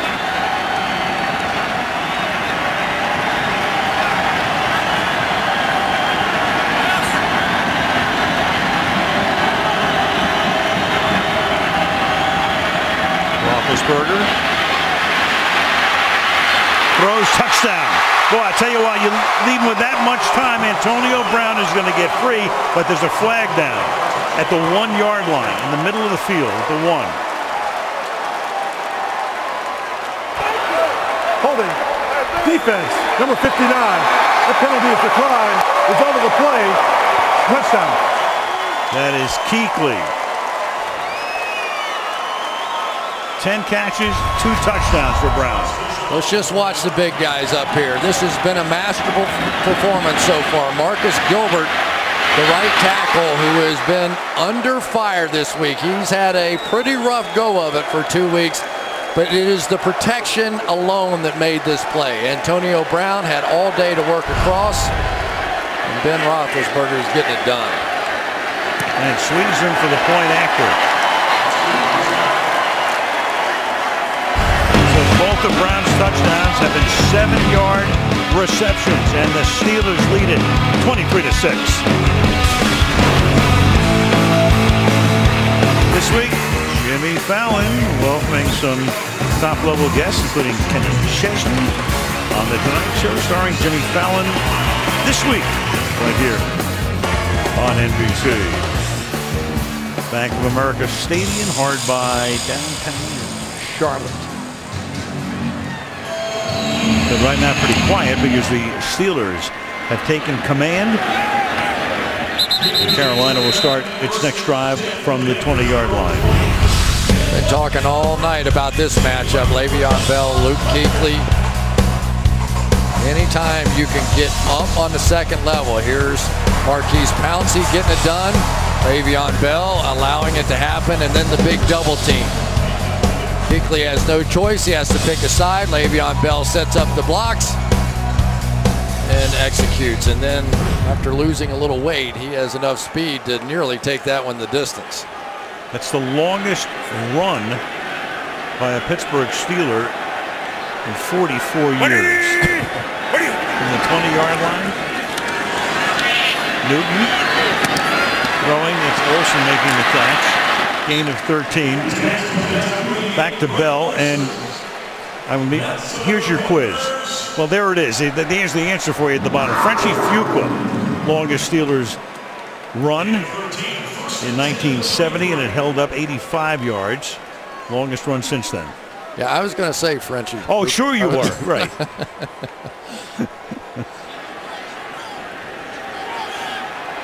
First and 10 at the 33.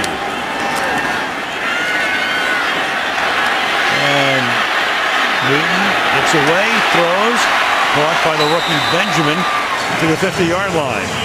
Tackled by Arthur Moats, first down. Boy, that's a good sign for Carolina that these two are starting to develop a little chemistry. Watch this little move by Benjamin up the field, but then Cam is going to just flip it over the top. Nice little touch there. Get it to the big guy. Good drive starter.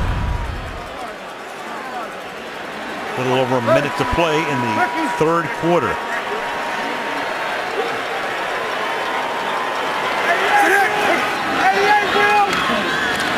And pass is a short one. Gain of a couple. Let's go to Michelle. Well, Jonathan Stewart is officially questionable with a right knee contusion. You can see him getting worked on by the athletic training staff. He had gone to the locker room, came back, did some agility drills with the athletic trainers, but for the moment, still officially questionable, Al. All right, thank you, Michelle. Very frustrating last couple of seasons for Stewart, who spent a lot of time on the sideline on the stationary bike, and with D'Angelo Williams hurt. Gets the opportunity the last couple of weeks, and now he's on the shelf again. Final half minute of the quarter. 2nd and 7. And Cam's going to go down. And that's Arthur Moats, who came in, of course, when Jarvis Jones got hurt, and Moats gets the sack. Boy, Arthur Moats looks like a pass rusher on that one, didn't he? Came over from the Buffalo Bills. He looked like he was shot out of a cannon on that one. Beautifully done, working against one of the better ones, Mini Silatolu up front. And that's the end of the third. Pittsburgh leading 23-6, and Sunday Night Football resumes after these messages.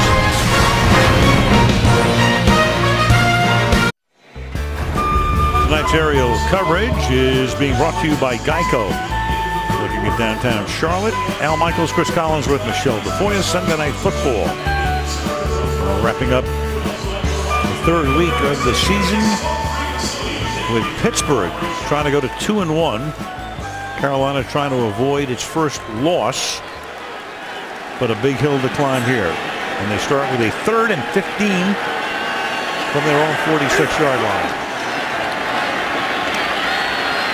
Newton a lot of time, but the secondary does its work, and then he gets it off to Mike Tolbert, but he's going to be short of the first down at the 41-yard line, tackled there by Cortez Allen.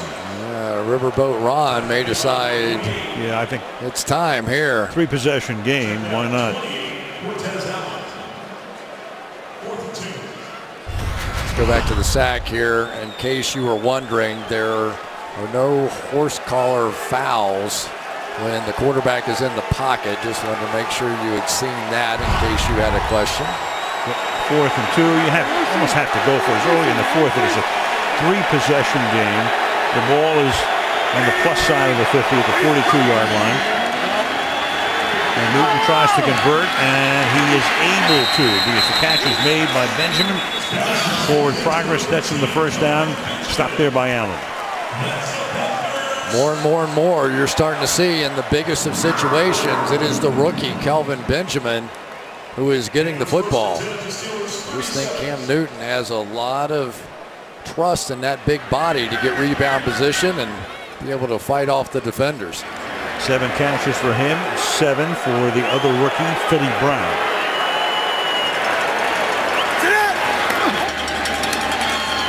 Blitz coming.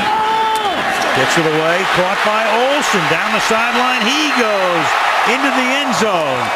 Greg Olsen. Touchdown Panthers. There aren't many tight ends in the NFL that can match up against a corner like Cortez Allen one-on-one. Not only win the route, but then take it the distance for a touchdown. Nice week there for a young man that's had a difficult one. Son in the hospital, 4 surgeries, and for Greg Olsen, somehow he's been able to maintain his focus throughout. Quite a young man. So trying to make it a 10-point game is Gano. Newton's history, he's been better against the blitz than against the 4-man rush, and he faced the blitz that time. And the Steelers get burned as Carolina gets its first touchdown of the night, and the extra point is good with 13:28. So a touchdown on a 4th and 2 makes it 23-13 Steelers.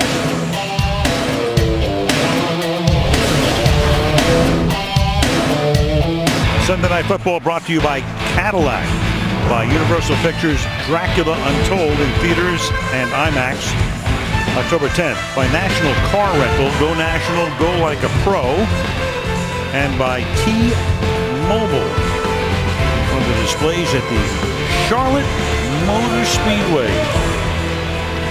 NASCAR coming our way on NBC next year. You been to a race there? Not there, but I've been to the Daytona 500 a couple of times. I called 2 races in my youth at Charlotte Motor Speedway. Did you really? I'm a guy who barely knows how to do self-serve, but there I was with Jackie Stewart. Different time. Let's go to Michelle. Well, Greg Olsen told me it's been a difficult month for him and his wife, Kara. Their almost 2-year-old son, TJ, who was born with a complex heart defect, had his 3rd open heart surgery about a month ago, and after complications had to undergo a 4th surgery 10 days ago to have a pacemaker installed. But after almost 4 weeks in the hospital, TJ went home last night, which is a sign things are improving, Al. Boy, how great is that? What a picture that is. He looks just like picture. Greg. Yeah. Holy cow. What an adorable child. God bless him. God bless his right. Home, and we're so excited to have him home. And Olsen's touchdown has put Carolina back in the game as Le'Veon Bell goes next to nowhere. Well, we talked about some of the different styles in this offense with Ben Roethlisberger. And tonight, because of the pass rush, a lot of these short, quick releases by Ben Roethlisberger. Get it out of his hand. Don't let him take sacks. Don't take chances on him getting injured. And you can see about as quickly as he could catch it, he was throwing it. Sometimes didn't even get the laces when he was throwing it. And then there's a few of those other plays tonight that the old Ben being Ben plays that have been pretty good too. You can't believe Ben is completely dink and dunk, right? No way. Little flip. Bell again takes it to the 24-yard line. All right, so there's one style of Ben, and here's Ben 2.0. Our poor Tracer could barely catch up with him. I've never seen it turn a different color. Pump fake, scramble around, sidearm, lob to the back corner.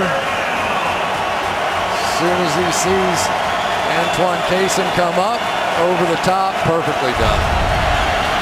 2 touchdowns to Antonio Brown tonight. 3rd and 6. Crowd back into it right now.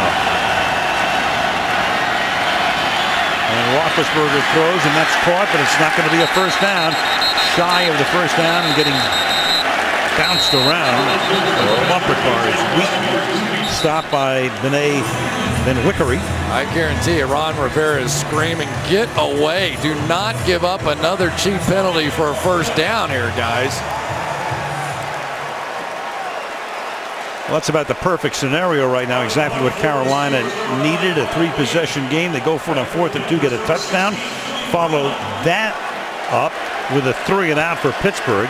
And Brad Wing now to send it down to Philly Brown.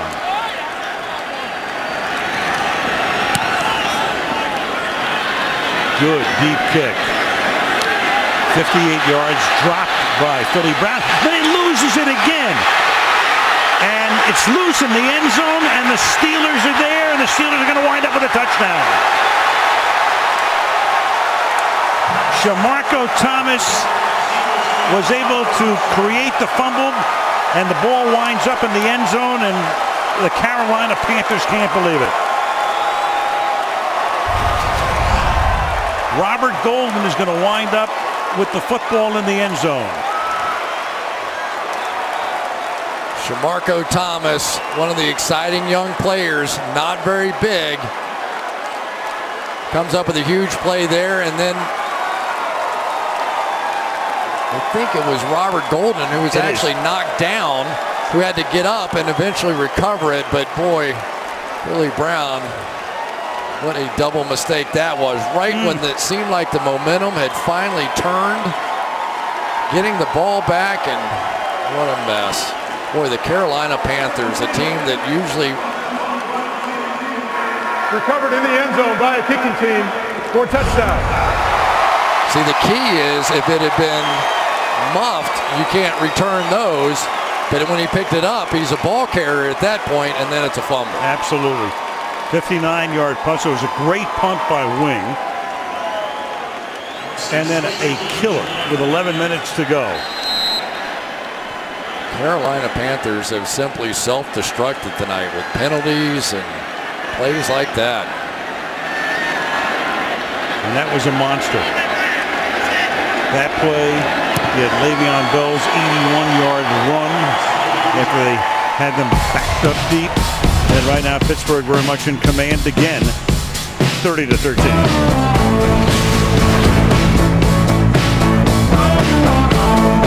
Channel and NBC bring you exclusive coverage of the Ryder Cup.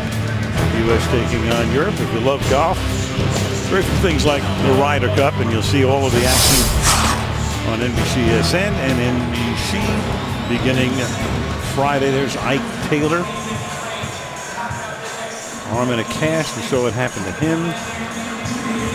Stalwart cornerback for years.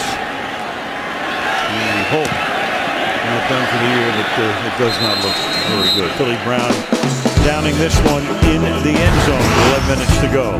The 17-point game. With NFL Now, get access to the biggest NFL video library on the planet. Get NFL Now free at NFL.com/now. You know the way to Charlotte? I do. Charlotte, Iowa?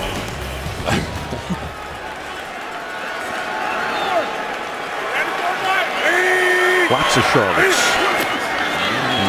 Tonight we're in the North Carolina version as Newton gets whacked as he throws. A flag goes down. That was Jason Whirls who popped him, and he gets up very gimpy. You cannot intentionally go to the knees of a quarterback. Personal foul, roughing the passer. Defense, number 93, forcible contact to the knee area of the quarterback. It's a 15-yard penalty and an automatic first down. Apology notwithstanding. Jason World slips a little bit, looping all the way around, and just as he's turning the corner, slips. I don't think he intentionally did this. Kind of slipped and then just lunged into Cam Newton, who's very lucky that he had both feet off the ground on that player. That could have been major, but Jason World's telling him, listen, I did not do that on purpose. Apology accepted. The ball is at the 35-yard line. 10:54 left in the fourth. Outside for a very short gain to Jason Avant, covered there by Cortez Allen. Been a busy man tonight.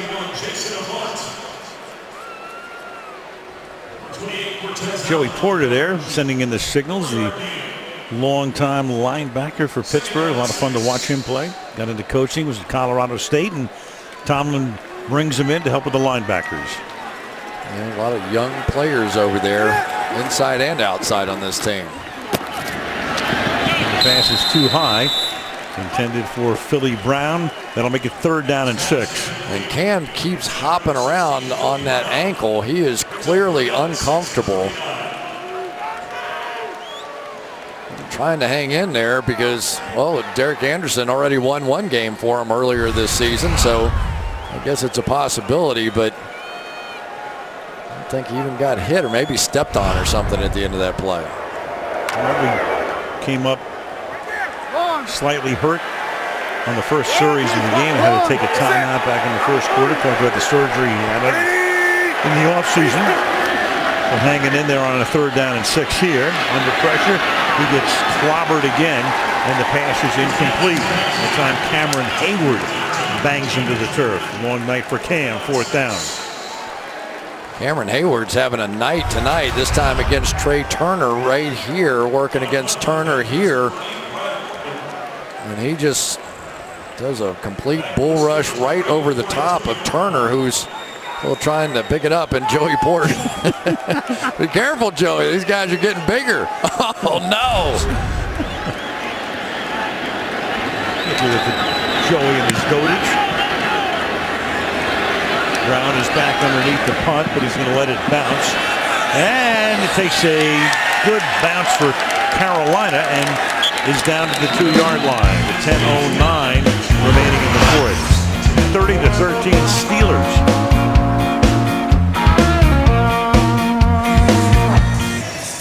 What were you wearing there? But first things first here. There was most consecutive games, 5 or more catches. Lavernius Coles. You wouldn't have guessed that, right? Yeah, no. Had the record of 19, and Brown will try for his 20th. When they go home next week to take on Tampa Bay. Le'Veon Bell with a carry here. You know, Chris, you look at the Pittsburgh schedule. They win this game tonight. All of a sudden, 2-1. Next week, Tampa Bay and Pittsburgh. Then at Jacksonville, at Cleveland, Houston, Indy, and Baltimore all at home. I mean, the coaches are going to say, hey, look, every week's a different week, but that's pretty good for them. It's pretty good, especially because they're a team that is trying to develop, and I would say defensively tonight, they took a big jump out there.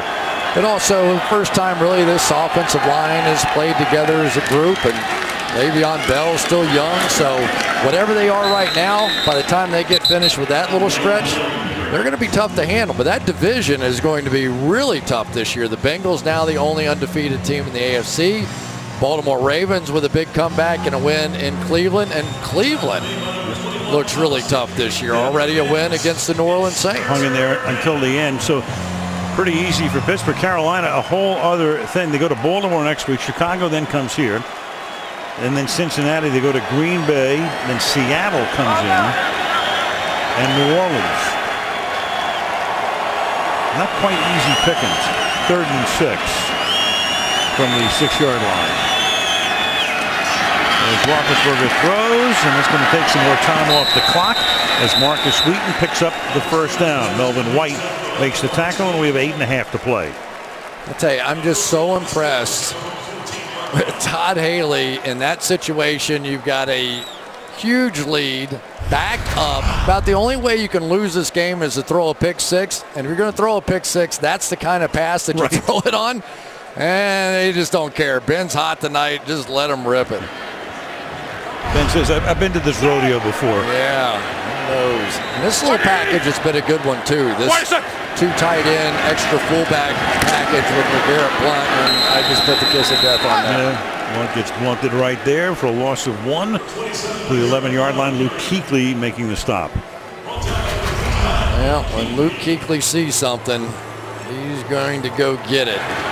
This little in a phone booth kind of play is a little bit of his specialty. He got LeGarrette Blount before he got started. Loss of 3 on the play, halfway through the quarter. 2nd and 13. White 80! White second! And Ben gunning it, and it is Miller. There's a flag thrown as he makes the catch. He's able to wrestle it away from the defender. Kuechly was back there covering on the play. Flag down at the 33-yard line.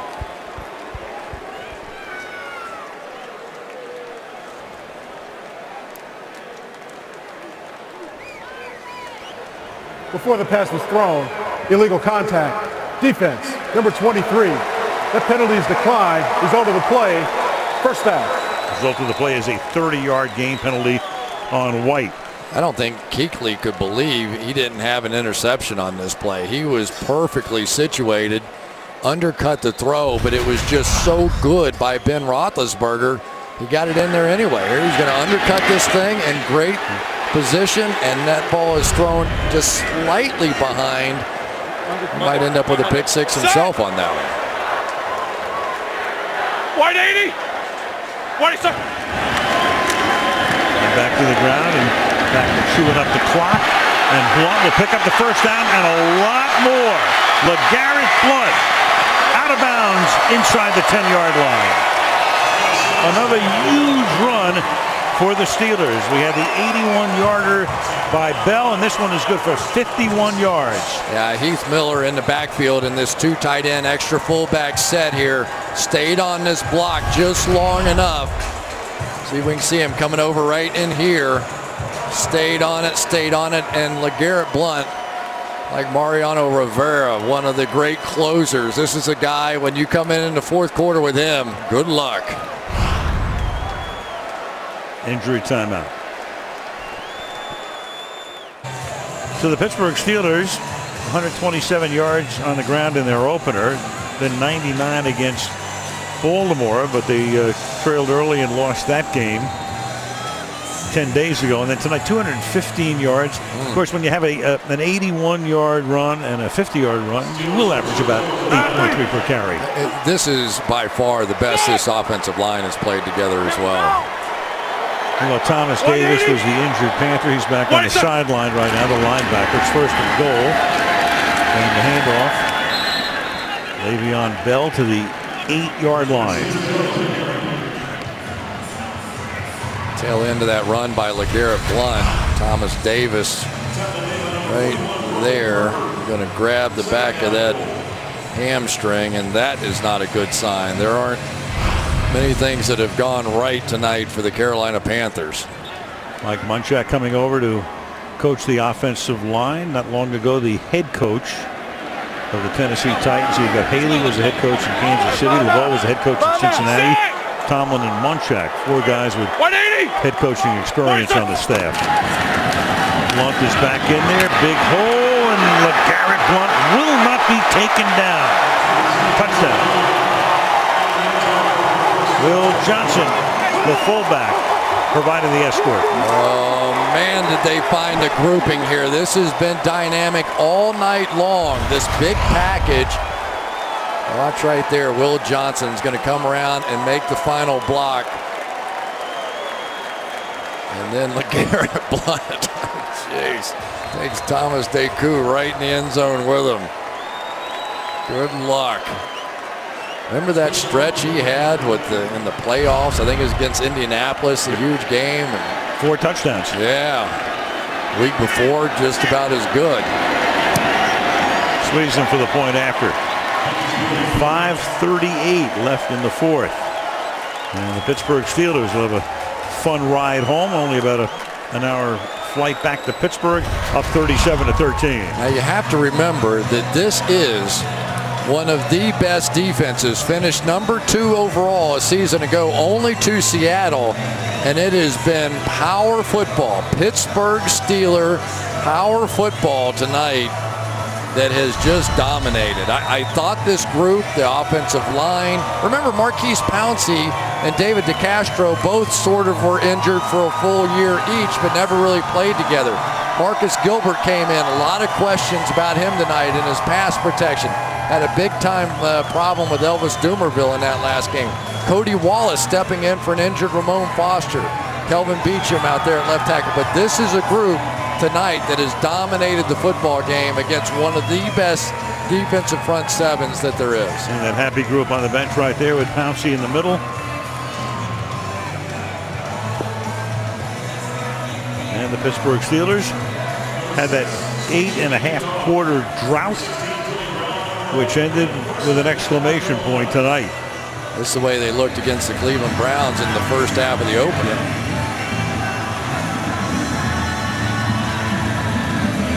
Squeezing the kickoff. Of course, we live in the age of the selfie, but there's no penalty for simulating a selfie in the end zone these days. Penalty for everything else. Meanwhile, hate to see Ike Taylor. He used to introduce himself as Swaggin' all these years. Loved that, but there he is. Cast on his right arm. He and Polamalu coming in the same draft. Look at those guys. They're the most catches in NFL history, and they've matched up against almost all of them through the years. And Hines, of course, was their teammate. Right. They couldn't match up. Almost hard to believe they never played against Chris Carter. Yep. A little quarterback change now. No reason to get Cam Newton beat up anymore. So Derek Anderson comes into the game to start this drive from the 20. He led him to the victory on opening day against Tampa Bay. Former Cleveland Brown. Olsen makes the catch here. Gain of 9. Derek Anderson had a nice game in that opener, although Tampa did make a late run in that one, and he had a potential interception drop that kind of saved the day for him. Flip it to Tolbert, and he'll get the first down. Don't forget, Anderson's in Cleveland a few years ago. He was good enough to make the Pro Bowl one year. That's exactly right. Cam Newton, this was not the way it was supposed to go, but I really think that DeAngelo Williams is such a key for this football team. He adds an explosive element, a little quickness to them that they really do need, and without him, they're sort of a different team. And Tolbert will get undercut. Mike Mitchell. 2 big mistakes for Carolina here in the second half on the 4th and 4, setting up for a field goal. The encroachment, and then that led to this touchdown. The double pump. Brown makes the catch in the corner of the end zone. This was the killer right here, Philly Brown. Losing in the end zone. Touchdown Steelers. And as if the night hasn't been bad enough, down on the field now is Mike Tolbert. Yep. Well, they've already lost Jonathan Stewart. Now there's Tolbert. DeAngelo Williams is hurt. Fozzie Whitaker is another back. He's inactive tonight. Let's see what happens to Tolbert here. Lands awkwardly on the left ankle, and now is able to at least get up and walk off with some assistance. Wow. This is one of those, sometimes you go back and it's so bad, the coach says, all right, we're just going to throw this tape in the trash can and let's go get ready for the next one. Well, I hope that man, DeAngelo Williams, can come back and play next week when they go to Baltimore. This is quite a statement, though, by the Pittsburgh Steelers to come in here and take on Carolina and not just beat them, but really physically manhandle them in this game. 2nd and 9. You saw Darren Reeves, a rookie from Alabama Birmingham, and the pass is off his hand and incomplete. 3rd down. Now, one of the other things I've noticed tonight is that it looks like the safety combination is starting to figure each other out now. You got Mike Mitchell, who played for the Carolina Panthers in this great defense, a year ago, matching up with Troy Polamalu. And of course, Ryan Clark was there forever. And Polamalu sometimes will just get a feeling, and he has the right in Dick LeBeau's defense to go take a shot. And Ryan Clark, for all those years, sort of was able to cover for him. And tonight, the more you watch it, Mike Mitchell now is starting to get a little feel, and Polamalu is starting to get loose on the front end. Use a NASCAR term. He's going to look under the hood as Burson makes the catch here to pick up the first down.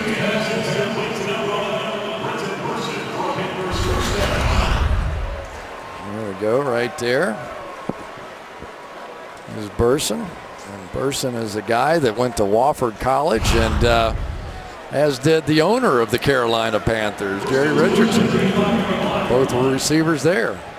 Across the border in South Carolina, there is the founder of the team. Wofford alum right there. You know, you look at this team, they've been in the league now 20 seasons. They've been to a Super Bowl. This is a team, they haven't had back-to-back winning seasons. Clock operator, please set the game clock for 4 minutes and 1 second. They've had 4 big flashes. They came in as an expansion team in 95. 96, they go to the NFC Championship game. They're 1 game from the Super Bowl. Then John Fox takes them to the Super Bowl in 03. Then in 08, they go to the playoffs, but they lose to Arizona at home, and the Cardinals wind up going to the Super Bowl. And then last year, 12-4. So 4 flashes, but they can't put it together back-to-back. Into the end zone, and that is a touchdown. Kelvin Benjamin. What a catch. This guy is unbelievable.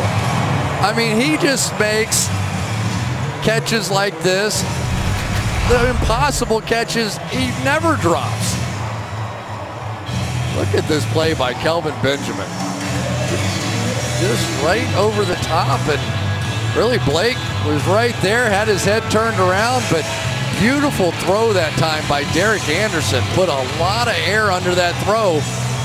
Perfect. Well, he's a gem. Puts it all the way in. He has made 2 or 3 catches, and you just shake your head and go, he just might be something.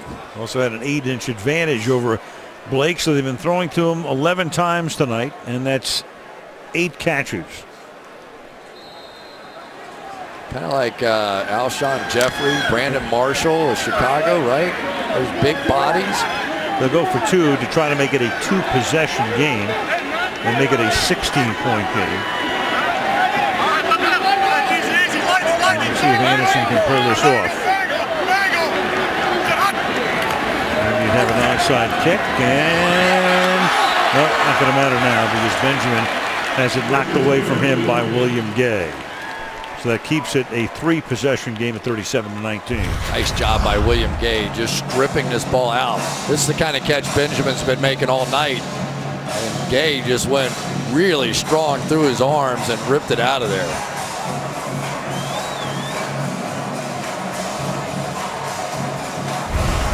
We talked about some of the catches that Kelvin Benjamin has made. Let's take a look back. Here was opening day against Tampa Bay. This one looked like it had no chance at all and just sort of reached around the defender and made it there. Watch this one. One-hander right on the sideline. Gets that knee down. The ball just sticks in his hand. Of course, also made the big play right there in this game. And won't forget the one he made to win the national championship a year ago. That is a true first-round draft pick. Yeah. You know, if you're going to get rid of Steve Smith, you better replace him with somebody who has some potential, and they found him. That was all part of the master plan. If Smith was going to go, they had to find an ace, and it looks like they got their man. And also Jericho Cotchery, who they picked up from Pittsburgh, who had 10 touchdowns from Roethlisberger. Last year was hurt tonight, so he wasn't in. Avant was hobbled. Running back situation we've detailed. And an onside kick here is not going to take place. Instead, they'll give it to Pittsburgh at the 20-yard line. So Sunday night, week 4, we head down to Texas, where the Saints, off their victory today, will be taking on the Dallas Cowboys, who erased a 21-point deficit. It all starts with football night in America at 7 Eastern time. So Drew Brees back on target. They beat Minnesota. Of course, that tremendous comeback for the Cowboys in St. Louis today. Yeah, the Dallas Cowboys, sometimes you wonder how they get it done, and they certainly make it interesting. I think it was a year ago when the Saints put up 40 first downs against that Cowboys defense, but we'll see. Bruce Gronkowski now comes in, so the backup gets to play for Pittsburgh as well. Came over from Cincinnati a couple of years ago. Blunt with a hurdle move. Bell's really good at that stuff too, and a gain of 17. Yeah, speaking of patience, watch LeGarrette Blount's move here. Just patiently right over the top. We have seen that before. Remember when he played in Tampa? There would be multiple times that, because when you're a big back or you're a tight end or whatever, defensive backs want no part of taking you on up high. They get run over, so they want to chop your legs out. So those guys have learned it, and they've started just hurdling. Well, that's become a hallmark of Le'Veon Bell as well. One is closing in on 100 yards. Bell already has 147, and that's 97 yards tonight for Blount. And for Pittsburgh tonight, 245 yards on the ground. Of course, Antonio Brown, he kind of did that hurdle a little different way, didn't he? Yeah. He didn't quite make it. On a punt return. I see Ben thought that was funny. Yeah. Everybody thinks they're Ronaldo Nehemiah these days, right? Or Roger Kingdom. Skeets, yeah. Roger Kingdom in Arizona. Gold medal in '84. Yeah. I'm an assistant coach. We talked to him when we were in Arizona in preseason. Flag is down. Just lined up offside. You can see it from here. Ron Torbert, our referee, is a first-year referee in the NFL, making his national TV debut, making sure he gets his face time. Offside. Defense. Number 94. Lined up in the neutral zone. 5-yard penalty. Still second down. Running back comparison right there. Bell with that 81-yard romp. Huge play at that point in the game when Carolina had him backed up, and Blount 3 yards shy of triple figures. Well, you know, that's how Carolina beats people. They get you in bad situations, backed up, they get turnovers, or they force you to punt the ball, and the Pittsburgh Steelers twice tonight completely turned the tables on them when they were backed up. And there's Blount trying to pick up the first down and should have it as we come down to the 2-minute warning. Tough week for Ron Rivera this week. Yep, had to handle a lot of stuff. 120 seconds left before the Pittsburgh Steelers fly home with their second win of the season.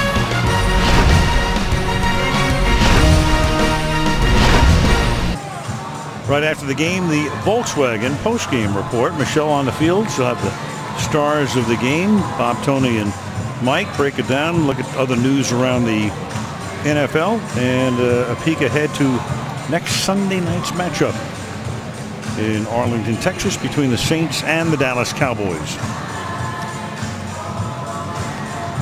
Really no other way, and I won't go all the way through all the Greg Hardy stuff, and I guess we'd give him his day in court. He's already had one. Now it goes to a jury trial, but on the football field, this pass rush is not the same without him. It just is not. They're not as good. No way will they get him back until at the earliest November 17th. And there goes Blount, and he has over 100 yards tonight. LeGarrette Blount. Antoine Cason said, "Fool me once," and this time he stood right in there. That almost looked like the Antonio Brown play. Blount was going to try and get over him. Cason stood right there and almost took the flat-footed kick to the face mask we saw earlier this season from Antonio Brown. Well, we talked about Hardy. Hopefully next week, for a change, we can open up the telecast, and Michelle will not have to do a report on a rogues gallery. Oh, I'll tell you, for football fans, I know it's been rough on everybody, but There's no choice now. The NFL has to take the absolute lead. They have to be the standard on that issue from this day forward, because it has been embarrassing. The NFL has been way behind the curve on that issue. As Art Rooney said, and we mentioned it at the top of the show, the president of the Steelers, anything good comes out of it. It's brought everything into the public consciousness. One more play, one more kneel down, deep safety on this play here. The insurance policy is Polamalu, and that will end the ball game. So Mike Tomlin watches his team come in. Big scoring drought. They'd been outscored 50-9 in the last 6 quarters prior to the game and come away with a resounding win, mainly due to the second half prowess of the running attack, the full game prowess of a defense, 28 second half points, and for Ben tonight, a 196-yard night, 2 touchdowns. Coming up next, the Volkswagen post-game report after these messages from your NBC station.